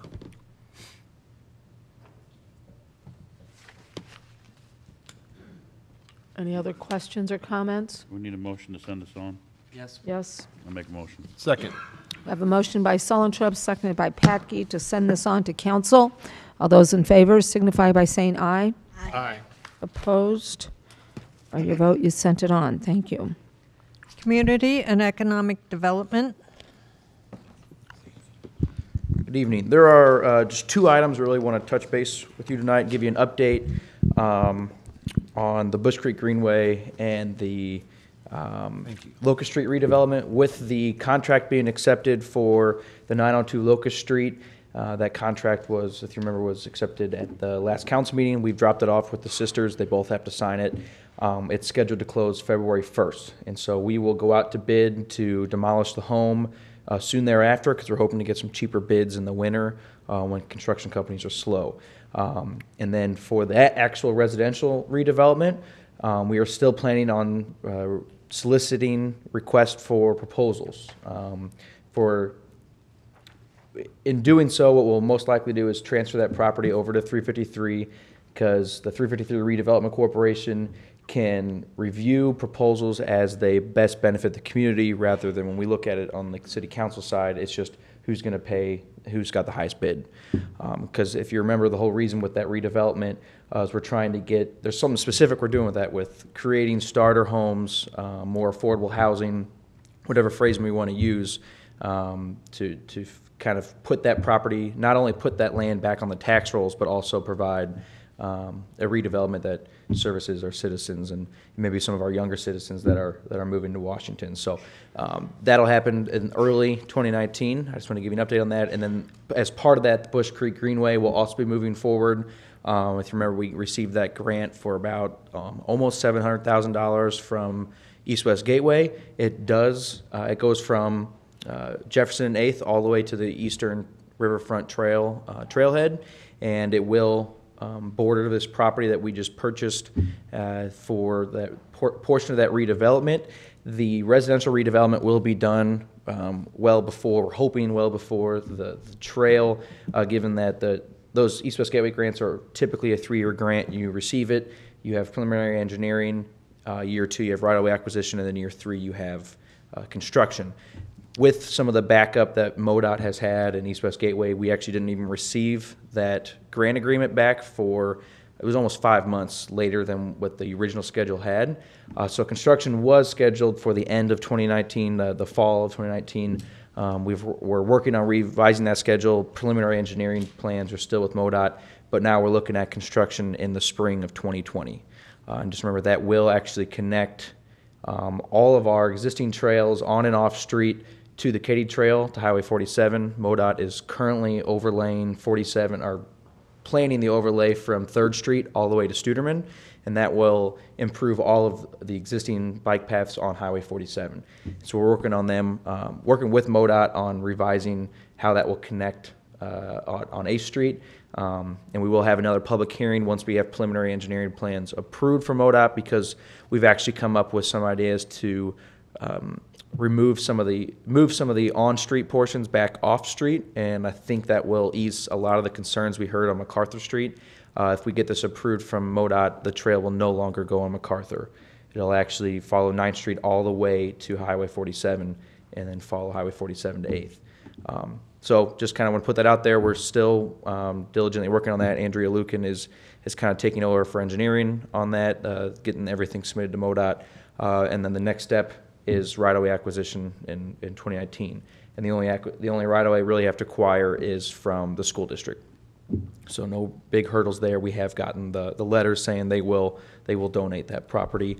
The only request is that we put up a fence separating the play area from the trail, which is understandable. We would plan to do that anyway to make sure none of the students run at South Point run onto the trail. So moving on to the other item, that's something we've been working on with for a couple months now. I guess it's just kicking the can down the road. I passed out a packet to each of you, a motorized food truck vending permit application. So that's the first page there. This is my proposal to solve the issue of our code not addressing traditional food trucks that you see, the ones that actually have serving windows that would be parked on city streets, you know, for events, for festivals, and that type of thing. Right now, we had them go through a special use permit for roadside stand, and we required them to be on private property. That is not how a traditional food truck operates. We are not amending the code to take that out. We are keeping that special use permit still in our existing code, because that can still be applied for a hot dog cart, for something that actually it's placed on private property, for a snow cone stand, a produce stand. So we're going to leave that as is, but we wanted to create this new license, this new chapter in the code that will allow for businesses, whether they're existing restaurant or a new restaurant, to operate a more traditional food truck and to place them on city streets in approved areas. So I'll flip through this. I put this in the best order I thought would make the most sense. So this first page is the application that we put together that each person would have to fill out and get renewed either annually or quarterly, depending on what they prefer. Obviously, if they want to do something year-round, they could do annually, but some people may want to do spring and summer months, and so they don't have to pay the full $500. And I'll get to the fees of why the $500 one is so high. I'll get to that in a second. But if you flip to the second page, this is the more important, I think, that we have to look at more carefully. There are 17 rules and regulations here that we are proposing that a motorized food truck would have to meet in order to obtain a license. And I'll kind of run through here quickly. Some of them are a little repetitive, but we just wanted to make, I sent these to Piontek. We wanted to make sure they were clear and concise. So first, the motorized food truck shall be a single self-contained motorized vehicle with a valid unexpired license plates. Proof of licensing and registration shall be submitted with the application. All motorized food trucks shall be subject to and comply with the laws of the city of Washington, including but not limited to parking, health, safety, and licensing. The important part here is we wanted to make sure it met all parking requirements. So I should take a step back. This is not going to be for all over town. As part of this ordinance, it will designate vending districts. And so I'll show you that in the maps that I have. But in that vending district, or in each vending district, there may already be existing no parking ordinances, and so those would still have to be in compliance. So they have to make sure they meet all parking and then all other safety laws that the police department or city code may have. Number 3, a motorized food truck vendor shall fill out an application and obtain a permit. This requires all the permits. So not only our permit for the food truck, a business license, the Franklin County Health Department, and they have to pay that applicable fee of either $500 or $125. And the reason that's a little bit heftier than most of our licensing fees is because these people do not pay property taxes. They have to get a business license and pay sales tax, but they are, I wouldn't call it a loophole, but they are an advantage that at other brick and mortar stores don't have, is because they don't have property taxes other than what they'd have for the vehicle, but they don't have property taxes on like you would at a restaurant with an actual store. So that's why it's $500 annually, and we think this would actually serve to be a little more professional setting, that people have to get all of their ducks in a row and make sure they have a business plan. This can't be something that they're just, trying willy-nilly, is kind of the thought process there. And then our $25 license fee is for the actual business license that we remain. And then the applicant shall submit with the application the following: a copy of each of those licenses, and then also a certificate of insurance. I apologize, it doesn't have it on here. I'll put it, but it does say it on the application. The copy of the proof of insurance does have to have a minimum coverage of $1 million for both liability and underinsured or uninsured motorists, as well as any other coverage required by the state of Missouri. So that gives them specific requirements they have to have for the insurance, a description and photo of how the motorized vehicle will be set up, and then obviously the licensing and registration. Number 5, the food truck vendor shall have a health department permit. Again, we just want to make sure that is known that it's not issued by the city of Washington. They have to get that from Franklin County and have to be inspected by Franklin County. Number 6, permitted motorized food truck vendors shall only vend at locations within the approved vending districts. And there are maps I'll show you that I'm proposing. And then also importantly, no location shall be within 200 feet of a restaurant or an improved roadside stand or vendor space. So not only restaurants they have to be 200 feet away from, but if there's an existing roadside stand, a produce stand, anything, they can't just pop up right next to them. They have to, because that person obviously got their own approval with a special use permit, so these would have to be 200 feet away from those operations as well. All motorized food truck vendors shall only sell food and beverages and are prohibited from selling alcohol and beer. Beverages shall be dispensed in cans or paper or plastic, so no glass. And then obviously we have all federal, state, and local regulation pertaining to quality of food products shall be met. All motorized food truck vendor at all times shall ensure that a minimum of 4 feet of unobstructed sidewalk remains for pedestrians and wheelchair traffic. That's so they don't set up too much equipment out there. I don't think it's a big deal. Let's say it's on Front Street in an area where the sidewalk is wider. If they want to set up some temporary seating, that's not an issue, but as long as they keep that 4 feet open to meet the ADA, that's the main point there. Number 9, all motorized food vendor at termination operation, each business day shall remove all items, containers, debris. So this covers all of their trash and has the qualifications for that and the requirement to make sure it's picked up. They do have to bring their own trash receptacles and have that available, so they can't just try and find our city trash cans at a corner and overload them and leave. Number 10, every motorized food truck vendor shall indemnify and save harmless the city of Washington, all suits and actions. So this is for the insurance as well, and that if anyone were to get hurt or any equipment or anything, that the city is not reliable, even though they are located on a city street or sidewalk. The motorized food truck vendor shall be parked outside of an approved vending district when participating in a specialty event or festival with consent of the event organizer. So obviously the downtown district is what we'll see on the map, a vending district, but say there was a block party or some other special event outside of that district, and they still wanted to be on a city street, they could get written consent from that event organizer to still be placed there. A motorized food truck vendor shall not vend before 6 a.m. or after 1 a.m. We threw those a little bit longer hours because if someone wanted to have a breakfast truck, I guess, outside of an office building, we want to keep that open. And then obviously 1 a.m. is for after in the downtown district for more of the bar hours. All motorized food truck vendors should operate all aspects of the business within the truck. So this is not the type of business where you're going to have a trailer pull up and then just have your barbecue pits outside, something that we actually had submitted earlier. I think that was fine, but that was a special use permit, so it's why it needed to be reviewed separately. This is, again, for more of those traditional food trucks. They'd have to submit a photo and everything and show that it's going to be cooked inside. They're not just going to have a trailer hauling barbecue pits around. All motorized food truck vendors shall provide at the vendor's expense all equipment necessary to provide items for sale and conduct the business, and it has to be in the self-contained unit. So again, they can't set up any of this outside, and then no water, electricity, or other utility will be supplied by us. If they need a generator and all that, they have to bring that themselves. No form of intimidation, disorderly behavior, or misconduct shall be tolerated. This applies not only to the public, but actions towards other vendors operating under these rules and regulations.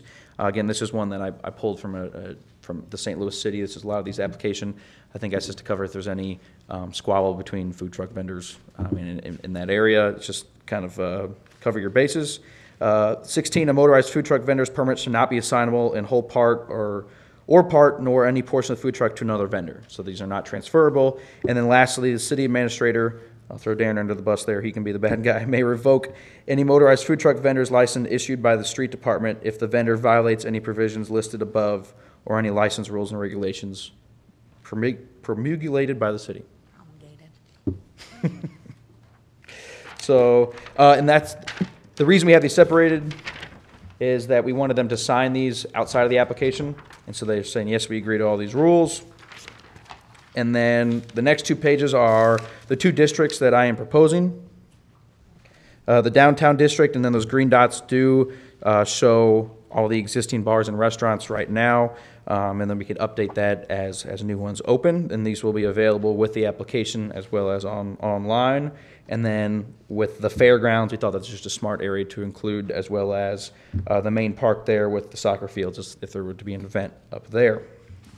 And then lastly, those last few pages are just how it would look like an ordinance form. And this is proposed to be on your second meeting in November, because that way we have some more comment time for you guys to give comments back to me, and then we can notice it in the paper at the end of the week and get it on for the second meeting in November. Sal, one question I have is, well, the first question I may have is I guess, is there anything, we don't define a special event, so I guess if somebody wanted to, I guess, could that be like, I'll use the Phoenix Park area, say, they've got a tennis tournament over a weekend or something, and they decide to go ahead, is that a special event? I mean, that's Yeah, it's vague, yeah. It's vague, and we're okay with vague, but I mean, I just think want the council to understand that anything sounds like can be called a special event. Right. That isn't actually in one of the approved districts, is it? In your example? No. My example, it's not. So Which is that's what why, I'm saying. yeah, because we wanted to keep it open where we didn't have to create a district for a special event by ordinance. We wanted it to say, okay, if there is a special event going on, they can have it in this location. But that, I mean, you're right, that I can try and come up with a definition. I don't know if it has to be declared a festival zone. Yeah, I mean. What if I wanted to have, what if I was having a party? Like, could individuals have them on their street as a special event? I mean, that's I guess just for clarification, and correct me if I'm wrong, Sal, this is just if you want to locate this on public right-of-way. Got it. Or any public Yes. facilities. If you want to locate and have that, say you have a block party and you want to set up a food truck in your driveway, that falls back under the roadside stand, and that's why that's still in. Yeah, and they could do that, if it's less than 10 times, you can already do that. Got it. By administration approval. So if the fair wanted to do a food truck show or a food truck, something in May, that everyone who would come to the fairgrounds would have to pay $125 to come for a weekend type thing? I mean, that's the quarterly fee? Is that right? Well, if it was a one day or a one weekend thing? If they're getting, if they're getting a food truck application, it'd be $125. That's really that's what I see more of those Unless festivals. they've got a situation where they've, I mean, unless, I would imagine, and we may have to fine tune the language in here, but I think the idea is so that if you've got an agreement, so for example, we're gonna be bringing to you the agreement that we've been working with the chamber for a long time on the fair. And they basically will have those fairgrounds from, July someday to the end of August. If you have it through that, I would guess that would supersede this whole thing. But if you had a separate type of festival, like say, Oxfest was out there, for example, Right. I guess, and it wasn't, well, Oxfest may not be because they're running the facility. I think if they're running the facility, I don't know that we have this concern with it. That may be something we have to hash out in the next few weeks. I don't know. Okay. Does this pertain to, like, say, the Lions Club, when they do their barbecues? Well, they don't serve that out of a truck, don't they set up a stand? Yeah.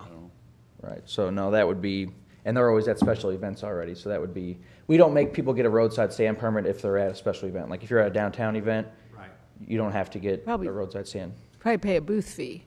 Right, from that event organizer. From the organizer of that event, you would pay a booth fee. That's your coverage right there.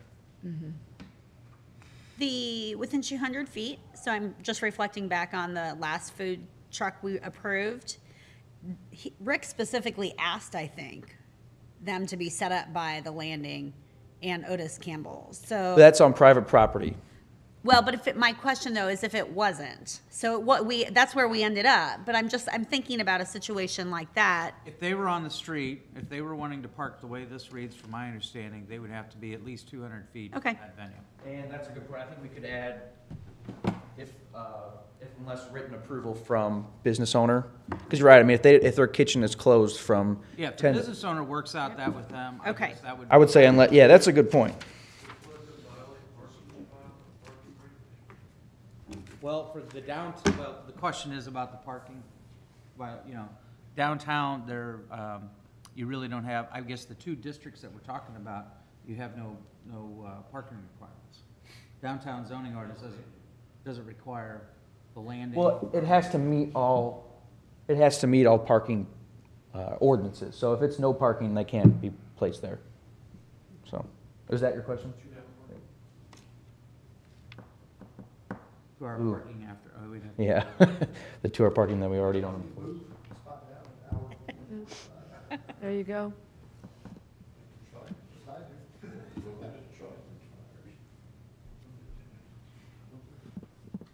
And I think, again, Sal, this is something that we're trying to promote, not trying to hinder. Right. You know, I mean, I think it's something that we want to. Right. You know, I mean. Right now, you cannot allow, I mean, there's too many. There's too many You're regulations. not allowed to go Right. ahead and do this. Right. You have to basically be located on private property and be that roadside stand.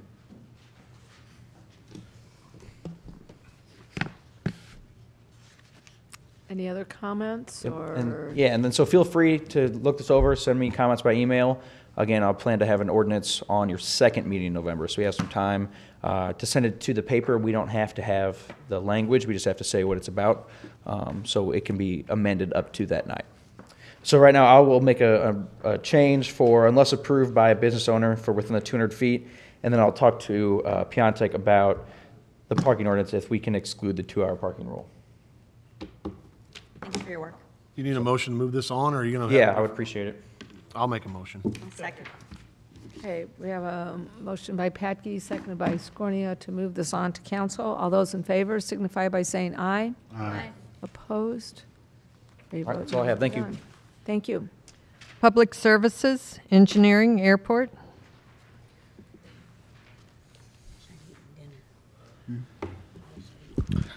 Okay, good evening.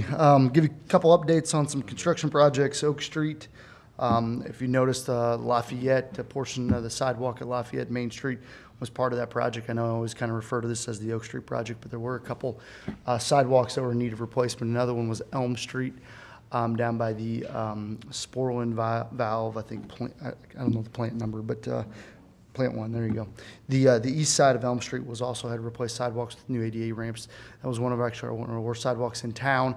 It did have a lot of people that traveled that from outside the city, which kind of leaned to me that it was a high risk area for trip hazards, things of that nature. So it was, as always, part of that project. It was not added. Oak Street is approximately halfway completed. Curb and gutter on the east side. Between 4th and 3rd, it's turned out fairly well so far. The AD ramps should be completed tomorrow. We'll be pouring the sidewalk on the west side between 4th and 3rd, hopefully starting tomorrow. Bluff Road, I don't know if anyone got any calls or anyone was concerned today. The signal cabinet that I promised to get replaced with the new one was constructed or was put in place today. There was an issue with some of the components of that cabinet, which they are on order. I was told hopefully by tomorrow afternoon they will be in. That signal has a timer situation on it again at Bluff 100. It did cause quite a few backups this afternoon. We were made aware by communications. They had some police officers out there to try to direct some traffic. I don't anticipate an issue of people getting into the industrial park tomorrow, but I would stress that if you're available to use the Vosbrink intersection, kind of spread some of that traffic out, it may be a good idea. I cannot guarantee that signal will allow you to clear the intersection through tomorrow afternoon until that new component can get put into that signal controller. I will update everybody as soon as I find out more information about that, but that's the latest that I have there.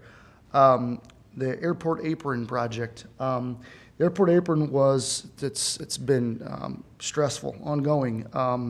It's significantly over on time. There is a $750 a day liquidated damage that is available to the city as part of the contract to exercise if we feel necessary. It's approximately $92,000 what it adds up to right now. We do have some discretion there whether we charge that in or not. It was a $271,000 contract. Friday afternoon, became aware that the last part of that project was to remove the temporary striping to get the planes in and out. Unfortunately, the subcontractor, I believe, had the strongest power washer I've ever seen and decided to power wash approximately 1/4 inch to 3/8 inch of the concrete off an unknown number of panels. So it did expose quite a bit of the aggregate underneath. I'm working pretty close with our consultant, CMT, the FAA, and MoDOT to figure out how we proceed. I don't have that answer yet. I hope to have an update next week. That is a 90-10 funded from the federal government, MoDOT, so we paid 10 cents on that. My initial thoughts were that they need to be removed and replaced, the panels that were damaged. Obviously, that causes some concern because now we're 6 months over schedule. So we'll be working with you. I'll be updating you on that. Planes are able to access the fuel pumps, things of that nature, so we do have access to things. It's just we don't have a product that I feel like we've paid for and the federal government has. So if you hear anything about that or if you have any questions, I have plenty of photos. You'd be surprised.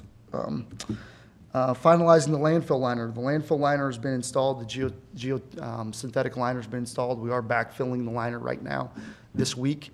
Knock on wood, we could be seeding and strawing into next week. So I know Tony's working on a schedule on getting the seeding and strawing done. That means that we have about a month process there where DNR goes through all the inspections, things of that nature, to say we are now open again.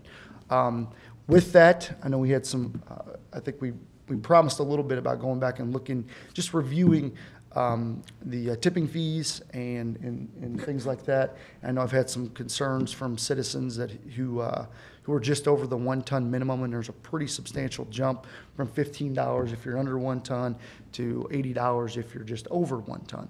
So we will be looking into that fee structure hopefully this winter to come up with a if warranted, a different fee structure. I don't necessarily have the answer to that yet, but we'll be looking into that. And then finally, the Overlook Phase 2, Weber Heights Overlook.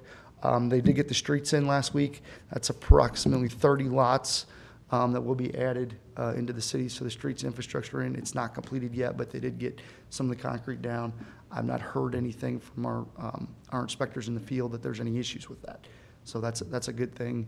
Get some more footings and foundations going in the winter. So if any questions, I can answer anything. Any questions? Thank you. Thank you, John. Building inspections and codes. Tom? Good evening. I just had a couple quick points I wanted to just advise everyone on. Right now, we've processed 4 commercial alteration permits this month, 1 commercial building. We've got 1 industrial addition, 1 industrial alteration. And as far as occupancy permits, we've done 3 commercial occupancy permits, 27 multifamily occupancy permits, 46 single-family occupancy permits, and 7 two-family occupancy permits, along with 2 new homes. So, any questions? Keep them busy. Very busy. Thank you. Street and solid waste. Tony? Good evening, Council. Let's see, so far this month, we finished our e-cycle event that had 353 cars showed up for that. We also finished our bulk trash pickup week. Some of you may or may not have seen the guys out. That seemed to go over pretty well. We are starting our leaf pickup the 5th of November, starting from the east side of town, and we'll be working our way west. The second round will start on the 26th of November. And once we go through those streets and highlight it, we're not coming back. So if people say, well, they came by once and then they call and want us to come back again, we don't have time to come back. So it's a one-time deal. And then finally, we are hoping to move on to council for a new street sweeper for the street department. The new one is going to replace the 2 older ones we have. We are slightly over budget, but we hope to make that up in this resale of the 2 older ones. Tony, did you decide on the model for that one? We did. We were looking at the Temco model 600. We demoed 3 different models. One of them we were kind of interested in only because it had 1 single motor, where the Temco has 2 separate motors. Most of them have 2 separate ones, so we looked at this one with a single motor, and it had this weird gearing thing around the drive shaft where the engine could run the drivetrain at one speed, but it could high idle and run the back of the sweeper. And it was really technical and unusual, so we tried to get some verification. We said, well, how many cities, own these? Can you give me some names of somebody that has one? We can call them. And they rattled off a bunch of cities, about 3 or 4 of them, but come to find out, none of them have taken delivery of it yet.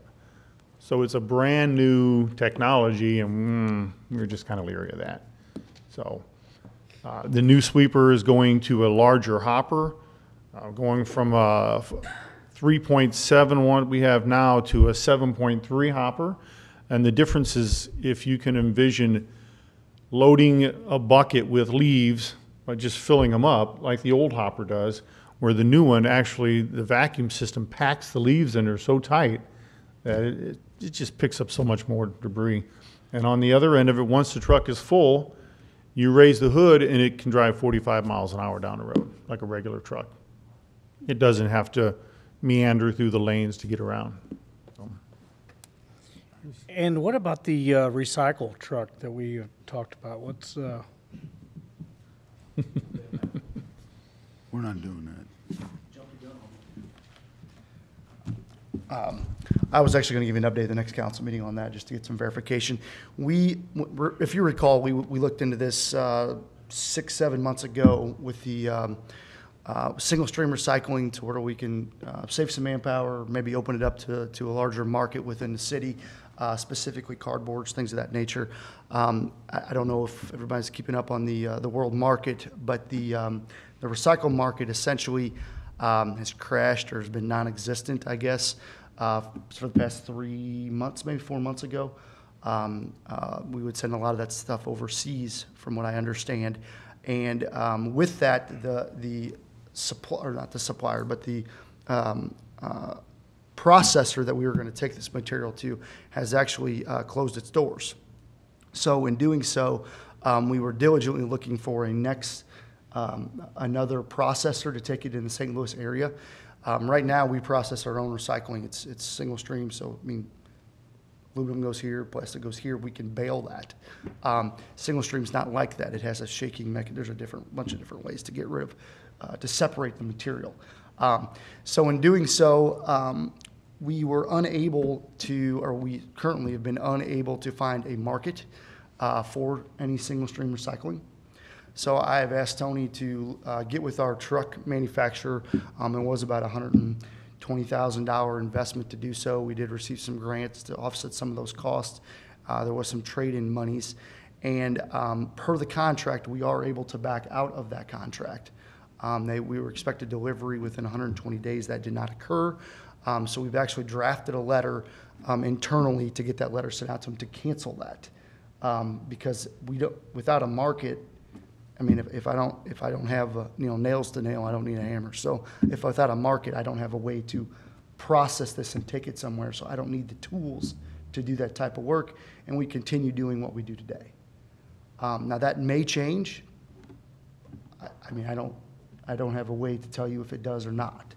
So we have been in contact with the truck manufacturer, and I was, like I said, planning on bringing that to you at the next council meeting to get your approval, but now that you asked, maybe now would be the time to ask for that, to send that on to cancel that contract. The benefit is the fact that we're still separating it ourselves. We are still able to sell the stuff that we're separating because it's clean bales. It's still very marketable. There's a market for that. It's top tier. I mean, there's a market for recycling. There's just not a market for dirty recycling. And we have some of the cleanest stuff available. Now, it's very labor intensive. Are we making money at it? No. We do not make money at recycling. We're not even close to making money at recycling. Landfill operations subsidizes it 75%, to be honest. So the idea was, and it was a valiant idea at the time, but now that we don't have a place to bring it, we're going to have to rescind that and backtrack. Otherwise, the recycling would essentially end up in a landfill. We just don't have a market. Or it would cost us more to take it to the recycling facilities than would to dump it in our landfill. That's a good point too, because I did look into what if we took, because Republic does operate a single stream recycling facility in St. Louis. And the idea would be is if we took it there, would they charge us $35 a ton or would they charge us, $100? And sometimes the money may make sense with how we charge our tipping fees at our own landfill, that it would almost make sense for us to take it someplace else. That was not the the plan. They're looking at charging upwards of $80 to $90 a ton to take it to their facility for single stream recycling. Right now, they're not even offering it. So I have nowhere to bring it, which means, like I said, we need to get rid of the tools or at least cancel those contracts. And we've made contact to the suppliers, so to our truck manufacturer, to let them know that this is probably coming down the pipeline. I just haven't had an opportunity to brief you on that. Make a motion to cancel that contract. And a lot of cities have, in St. Louis, have gone away from recycling totally. Yeah, there have been a number of, Kirkwood, I believe U City is actually looking into theirs. We are sending, I know Pam with the street department is going to go to a training, or not a training, but a conference to kind of talk about those things. Yep, there's been some larger cities that have actually canceled recycling altogether. They don't even do it anymore. I think that will change. I don't necessarily, when we do it now, I don't think it's a problem. I want the council to be aware that, I don't know how much we look in those numbers, but we do not make money at recycling. It's a service we provide. Other Republic, Waste Connections, all those, I know they charge residents to do recycling. I know we don't want to do that. It's just keep in mind, it's heavily subsidized by the landfill. So. Okay, so we probably can we vote on that tonight, or do we need to? You can vote, with the. Okay, so we have a motion by Moheski, seconded by Solentrup, to go ahead and cancel It's a week ahead. Thank you. the order for the truck. All those in favor signify by saying aye. Aye. Opposed? By your vote, you've canceled the contract. It's unfortunate. Sadly enough, the delay time in getting the truck built may have been a blessing for us. Yeah. That's exactly right. We got them all over other recycle trucks, and now all we have is trash trucks. And I don't think there was no way to foresee the market. The market Right. literally was here and it was gone within There's better places we week. could put that money right now. Okay, Thank you. we're Any other good. questions on the sweeper? Bye. Did we get a? We We need need a motion to move that on I'll the make a council. motion. Second. Okay, we have a motion by Patke, seconded by Holtmeyer, to move the sweeper on to council. All those in favor signify by saying aye. Aye. Opposed? By your vote, you've moved that on. Thank you. Water and wastewater. Kevin?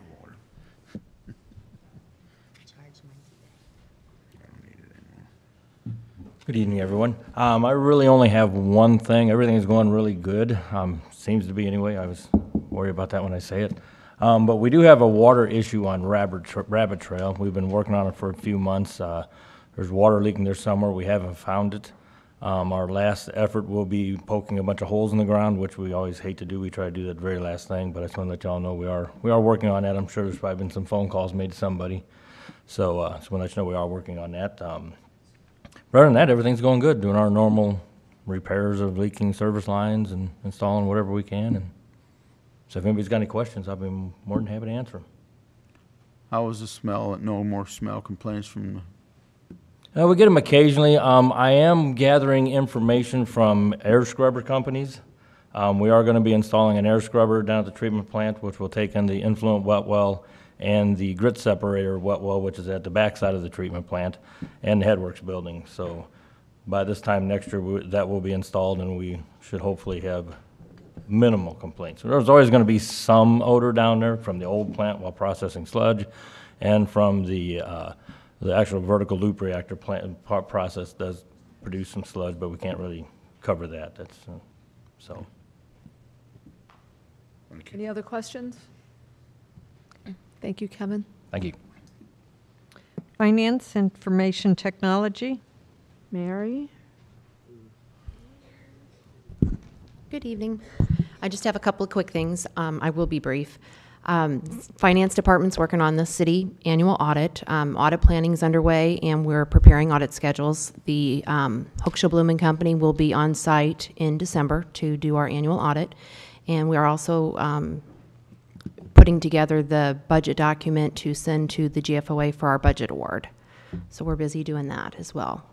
And included in your packet, you have the August and September reports. So that's all I have, unless you have questions for me. Any questions? One other thing, on the IT side, if you guys haven't been upstairs to finance, stop in. We got new flooring, and we've painted the IT office, and it looks really, really nice. So check it out. Next time you're in there, check it out. Time? See the I did a lot of it on the weekends, yeah, on my spare time. So that's all I have. Thanks. Thank you. I have one more thing under IT. I've asked Greg Johnson with Wash PC to go ahead and stick around tonight for this portion. As you know, at the last council meeting, I talked to you about we had received proposals for a new website design. And we had, under both of those proposals, one we didn't feel very comfortable with. The second one, there was concerns, I would say, with regards to the initial cost originally, and then I think more importantly, just ongoing maintenance of the site, et cetera, and could they fit the needs of what we were looking for. In that process, as we were going through that, we were approached by Wash PC because we wanted them to sit in on, when we evaluated those contractors, to see if they were, you know, to meet our needs of what we were wanting for our website. They started working on their own website for us, prototype for us to go ahead and take a look at. And so far we've been pretty, we've had a couple of meetings, we've looked at it, and we felt very comfortable with what they've had to offer. I think, Greg, do you want to go ahead and pull up the site while, so this contract that you have right here, that I think I placed on everybody's desk up there at the front, this would be an amendment to that contract. As you know, they provide our IT services for the city. This would, there's a second line item on page 2. I don't have one. I don't think we have it. We have yet. that. Oh, you do not have it? We don't have that. I apologize. We got another paper I can go ahead and speak. You guys can pass that around. here. All right. We're all right. I think they're okay. There's only one line, basically what it is. They're proposing a $550 monthly fee for that. What we had budgeted was $25,000 for our initial setup, and then we were going to have maintenance costs for the website on an annual basis or a monthly basis.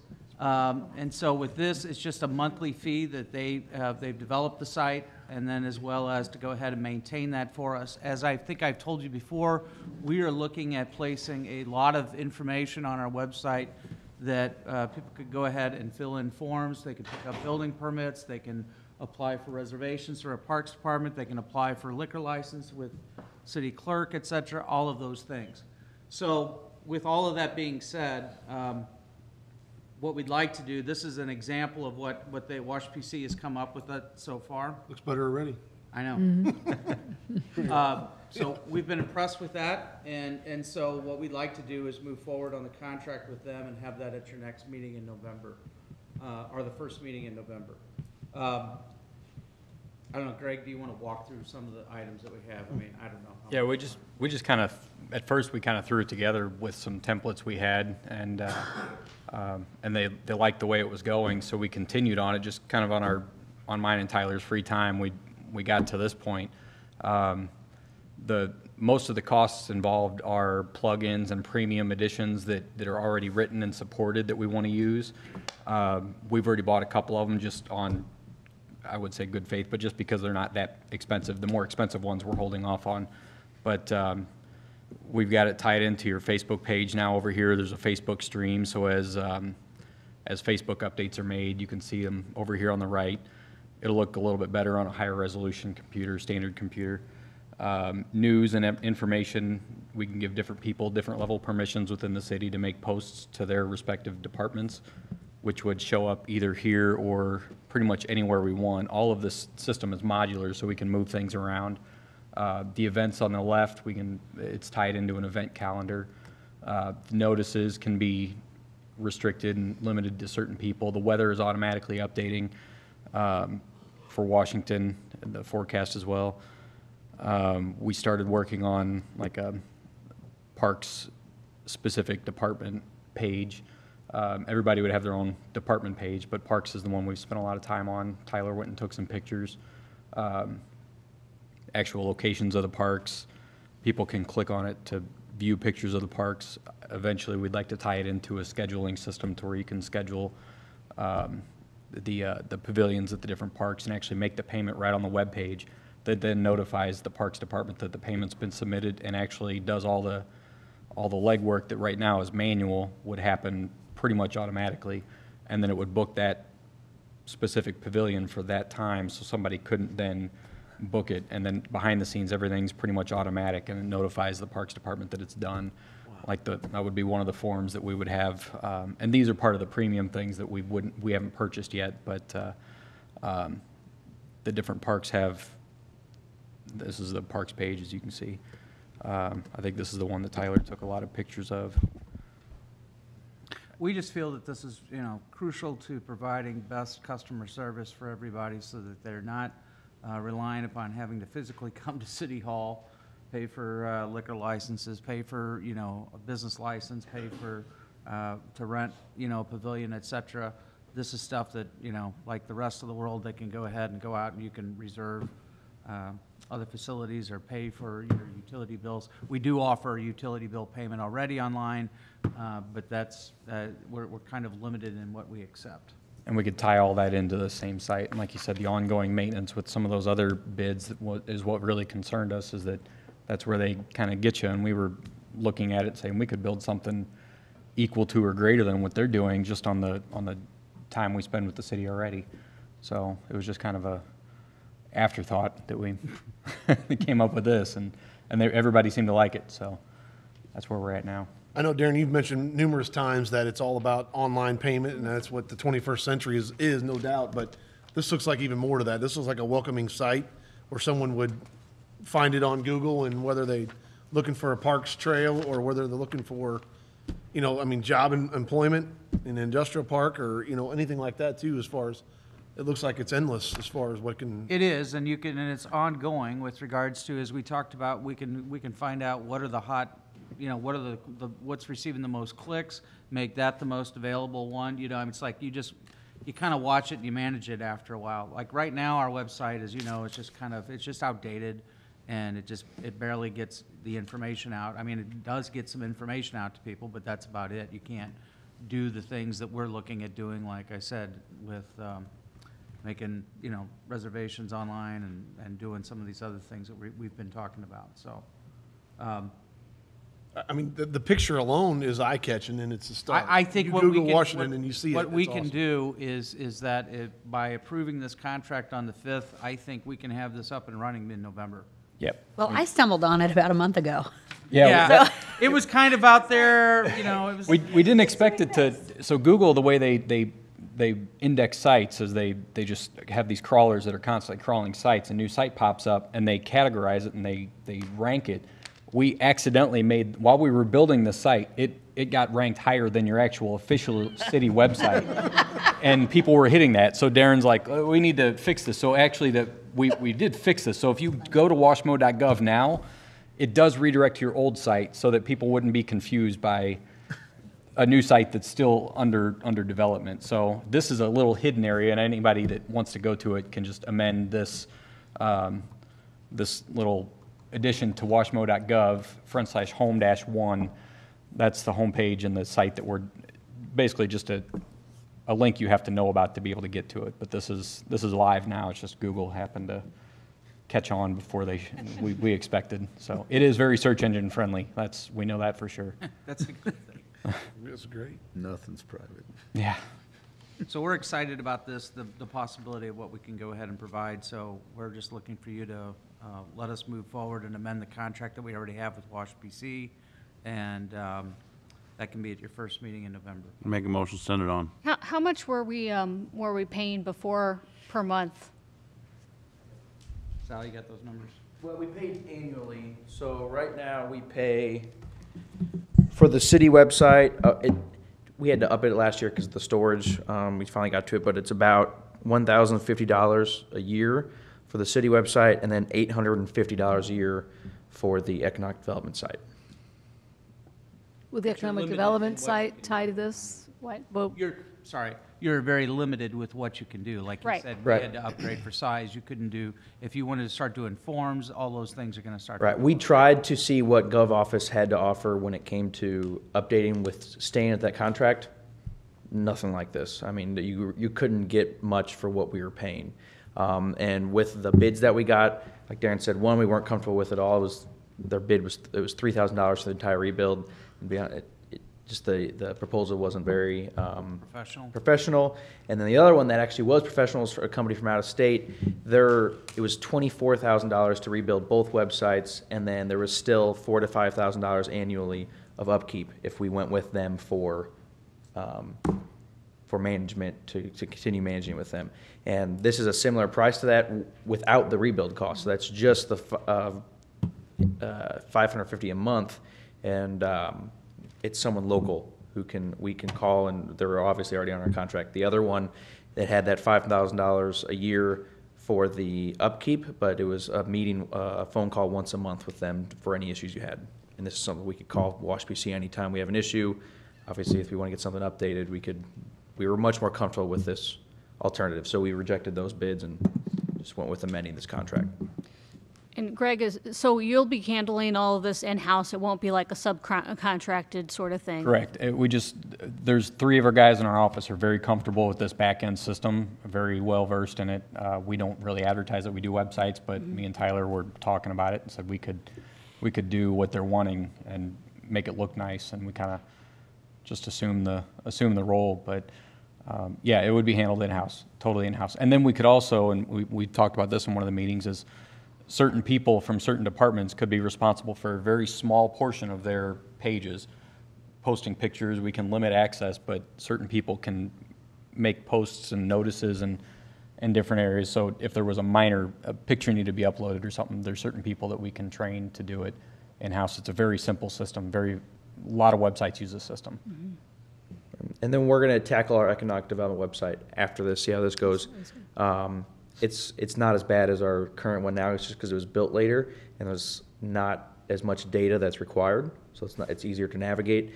But we anticipate going with a similar this WordPress, right? Yes. Yeah, going with this to rebuild that website as well. So would the 550 include that, or would that be an additional? So the 550 would include the plugins that we would need to build that site, but it wouldn't include certain hosting, a few extra things. It would not be another 550. It would just be, I don't know what it would be, but it wouldn't be 550, no. Okay. If we'd take that on, and there'd just be certain things that wouldn't overlap with this site that we would have to pay for, and we'll find out what that is at that time. I think it was a motion. I'll second. okay. All those in favor signify by saying aye. Aye. Opposed? By your vote, you've moved that on to council. Thank you. Library.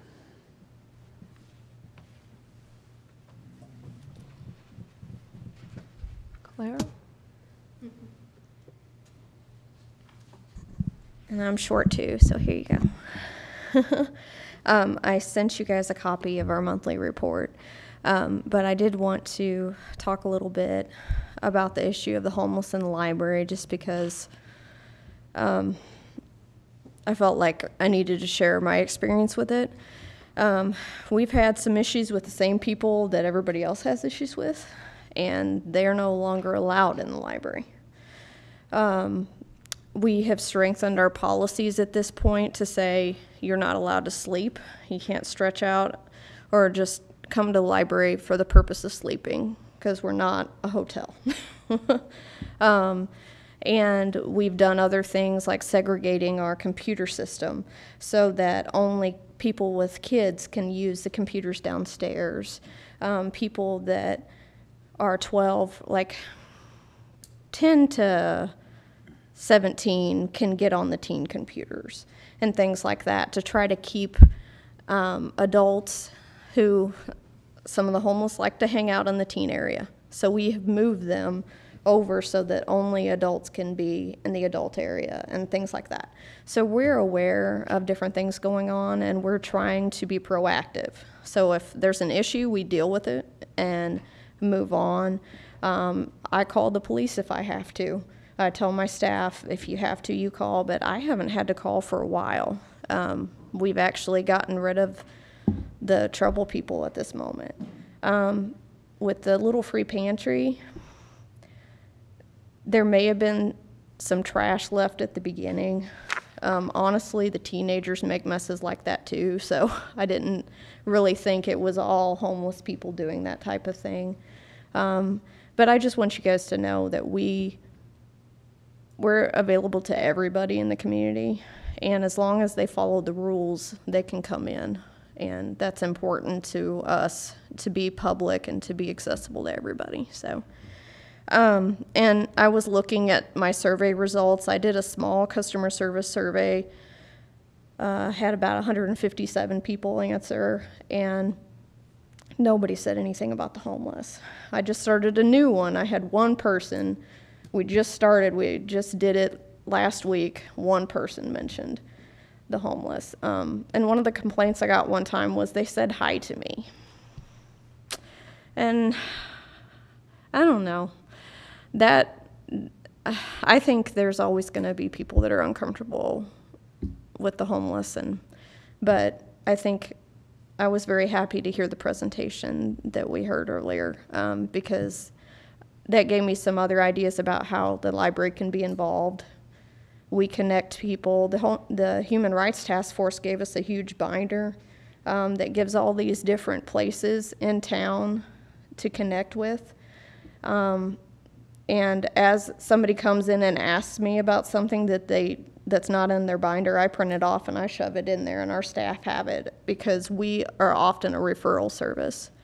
I had somebody come in and say, I need help for this young man. He's trying to commit suicide, and I need a hotline. And I called and got him one, and that hotline's in that binder. So, you know, I just wanted to share my experience with it. Good. And we're still doing good. We had over 11,000 in CERC in September. We added 81 new patrons, and only 19 of those were ours. We continue to serve a lot of people that are not in our district. And that's okay, because we're not turning them away.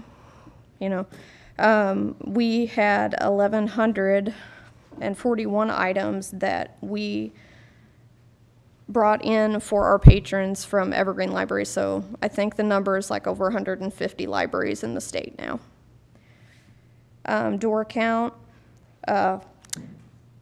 Because of vacation, I forgot to hit the button and reset it, so it says 17,000. I think we were closer to 11,000, which is close to what we had last year. So that's not bad for September. Our computer usage, we're still working on wireless and everything.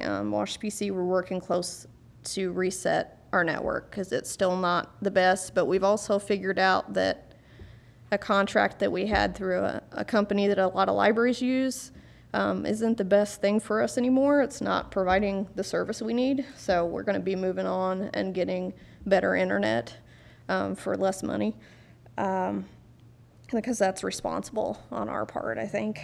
And we're tired of being frustrated with the speeds. We had 63 uses of the meeting room, and we had 28 of those for us. So we continue, we have to turn people away all the time. And then our total for programming was 709. So we had a lot of people. We had our tween lock-in this month. We usually were having it in the summer, but Ruth broke her foot this summer. I think I told you guys that. And so we pushed it back again, and now we're thinking it's going to be a fall program all the time because they really enjoy that. One thing I forgot about the little free pantry, I told you, Jane Mounty presented at Lions Club, and she said that senior adults come to our food pantry the most. And we've actually had them call the library and ask if there was food in it. And so they know that it's there. And if you decide to move it, I'm not gonna stop that, but I think it's still something that needs to exist because we still are providing a service for the people in our community, so. Do you guys have any questions for me? Any questions? Okay, Right. thank you. Human Resources. Shauna? Evening. I just wanted to present to you that we are in process with looking for Parks Director. So that process is open. We've posted that on multiple sites. We've used local sites, the Missourian, Indeed, Missouri Parks and Recreation Association, Missouri Municipal League, and there's one I'm missing, Government Briefings. East West, yeah, with Government Briefings. So we have posted that. We left that open until the position was filled. We didn't feel that we wanted to put a deadline on there. We weren't sure what we were going to get. At this point, as of today, we have 4 applications for that position, and we have a scheduled meeting with the hiring committee that we have created next 2 weeks on the 30th. So we will be meeting to look at the applications that we have at that point. We're hoping that we get a few more in. We'd love to have a great pool, so we're pushing that. We will be pushing it back out on our website and our Facebook page as well, just promoting that we do have that position open. And as far as other openings, we have closed all of our current street positions are finally filled again, and we will have a maintenance worker 1 in the water department open that was just added this budget year, so that we will start that process as well. So that's it on the hiring process. And just for future reference, employee open enrollment for insurance will be starting, and in December we will have our open enrollment meetings for anyone that's on our insurance, where we can do changes and additions or deletions that they would need at that point. We will also in December present to you our findings on what insurance we can provide for our employees and bring that to you for approval. Any questions? Thank you for your time. Thank you. City Clerk. The only thing I want to report on is I'm continue working on the code review. Hope to present it to you maybe next month. Administration.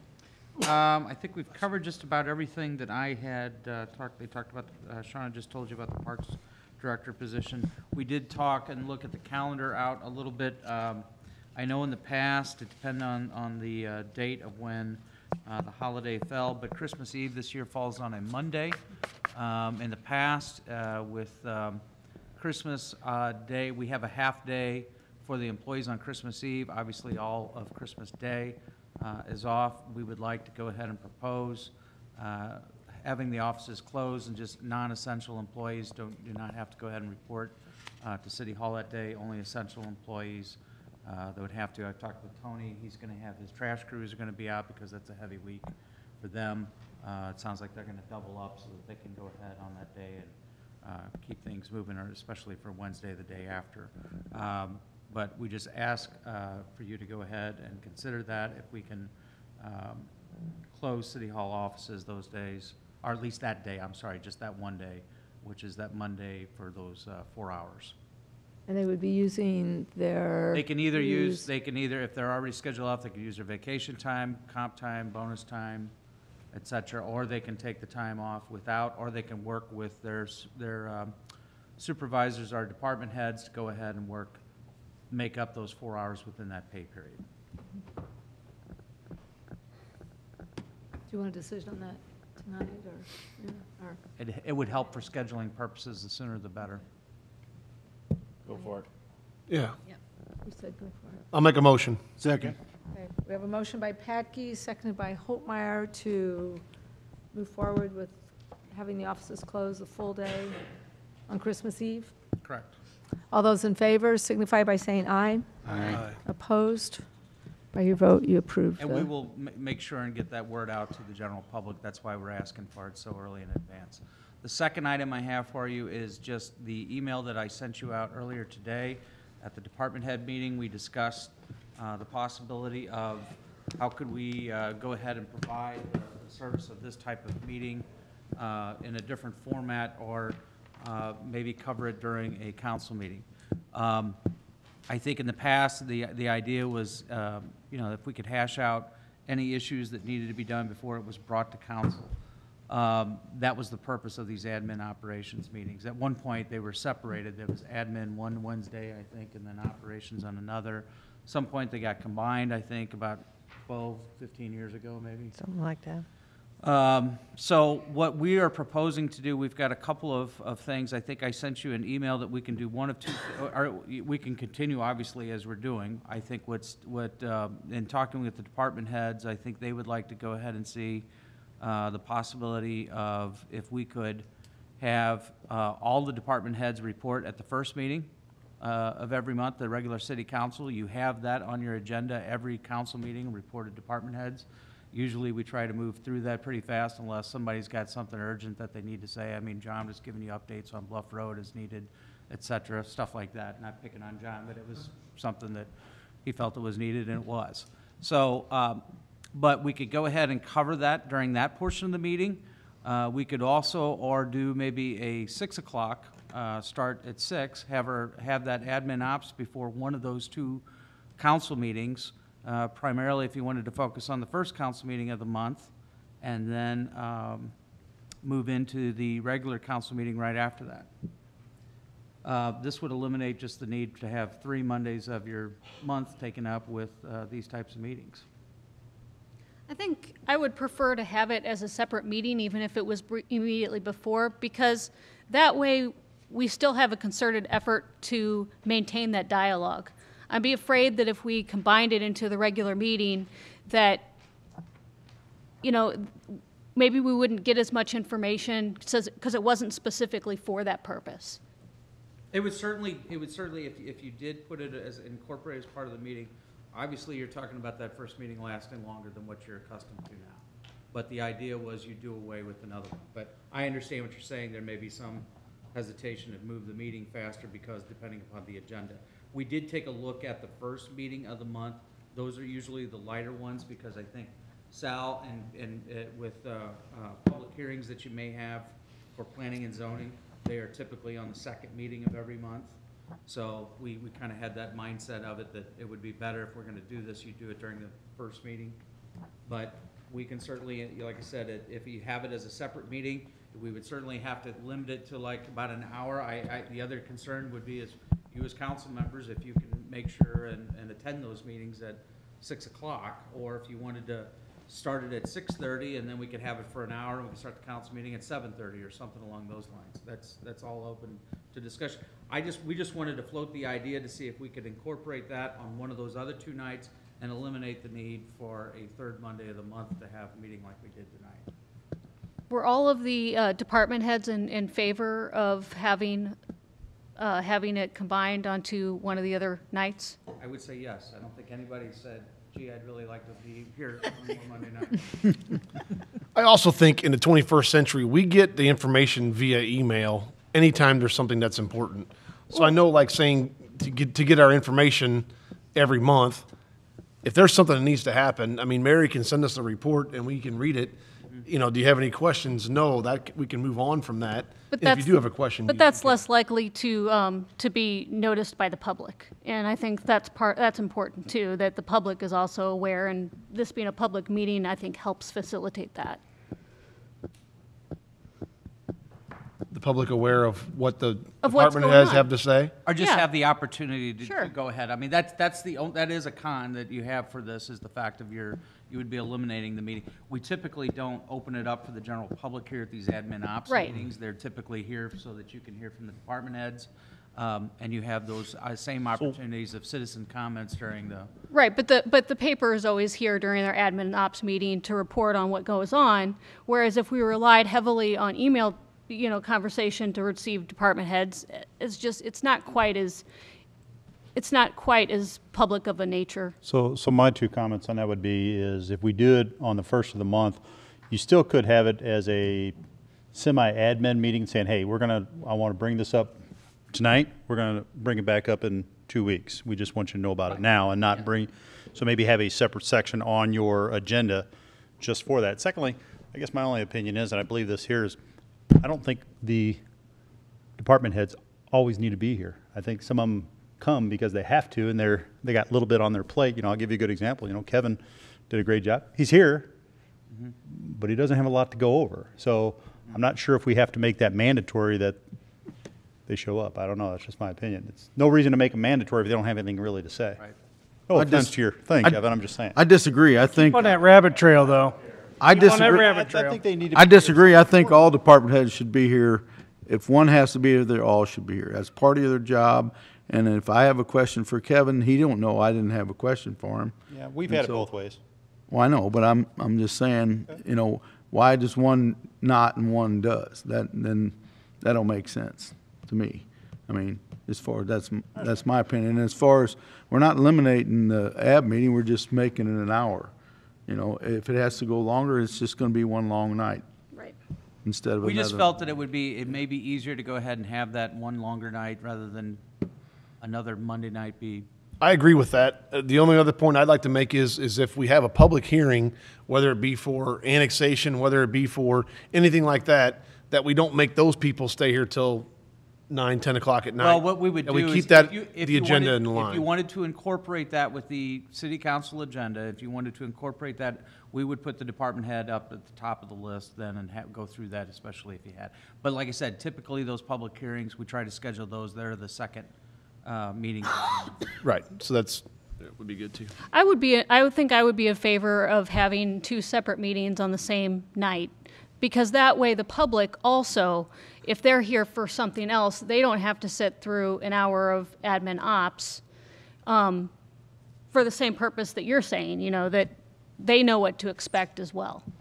The question I would have is if the council felt like they could go ahead and be in attendance. So for example, if we had it on the first Monday, I'm going to throw this out as an example. Say you had it at 6 o'clock, you started it at 6 o'clock before the first Monday, on the first Monday of every month, and then at 7 o'clock know that we're going to be starting the city council meeting promptly at 7. We have to move through those items fairly quickly. Then is that what you're thinking as far as time? And if it is, can all council members make that time? I know you've had some issues with time in the past, Mark. Everybody So else? make tonight, it? though, you know, we've had the long discussion tonight. Right. Then, is there a problem if our meeting runs long, or does that, Mayor, think you were she's gotta talking about have- something? Well, I posted to start at 7 for the public to know that the council meeting starts at 7.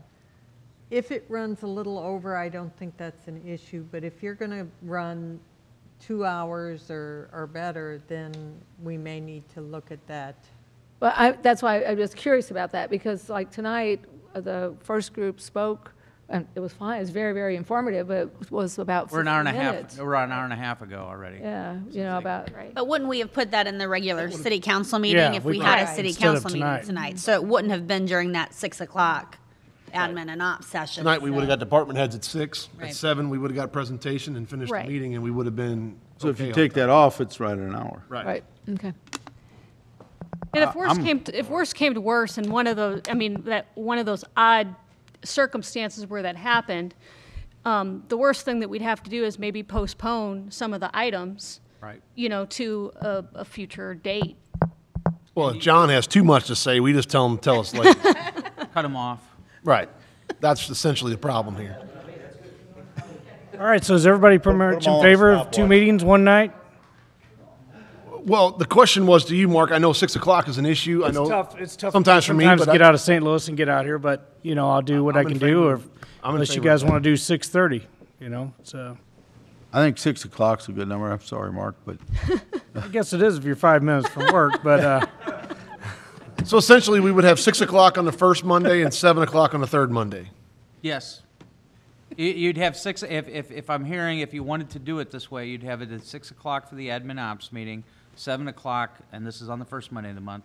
Start the admin ops at 6, regular city council at 7, and then the third Monday of the month, you have your regular city council at 7, just like normal. Now, do we have a historical society or something like that on the first week that we don't?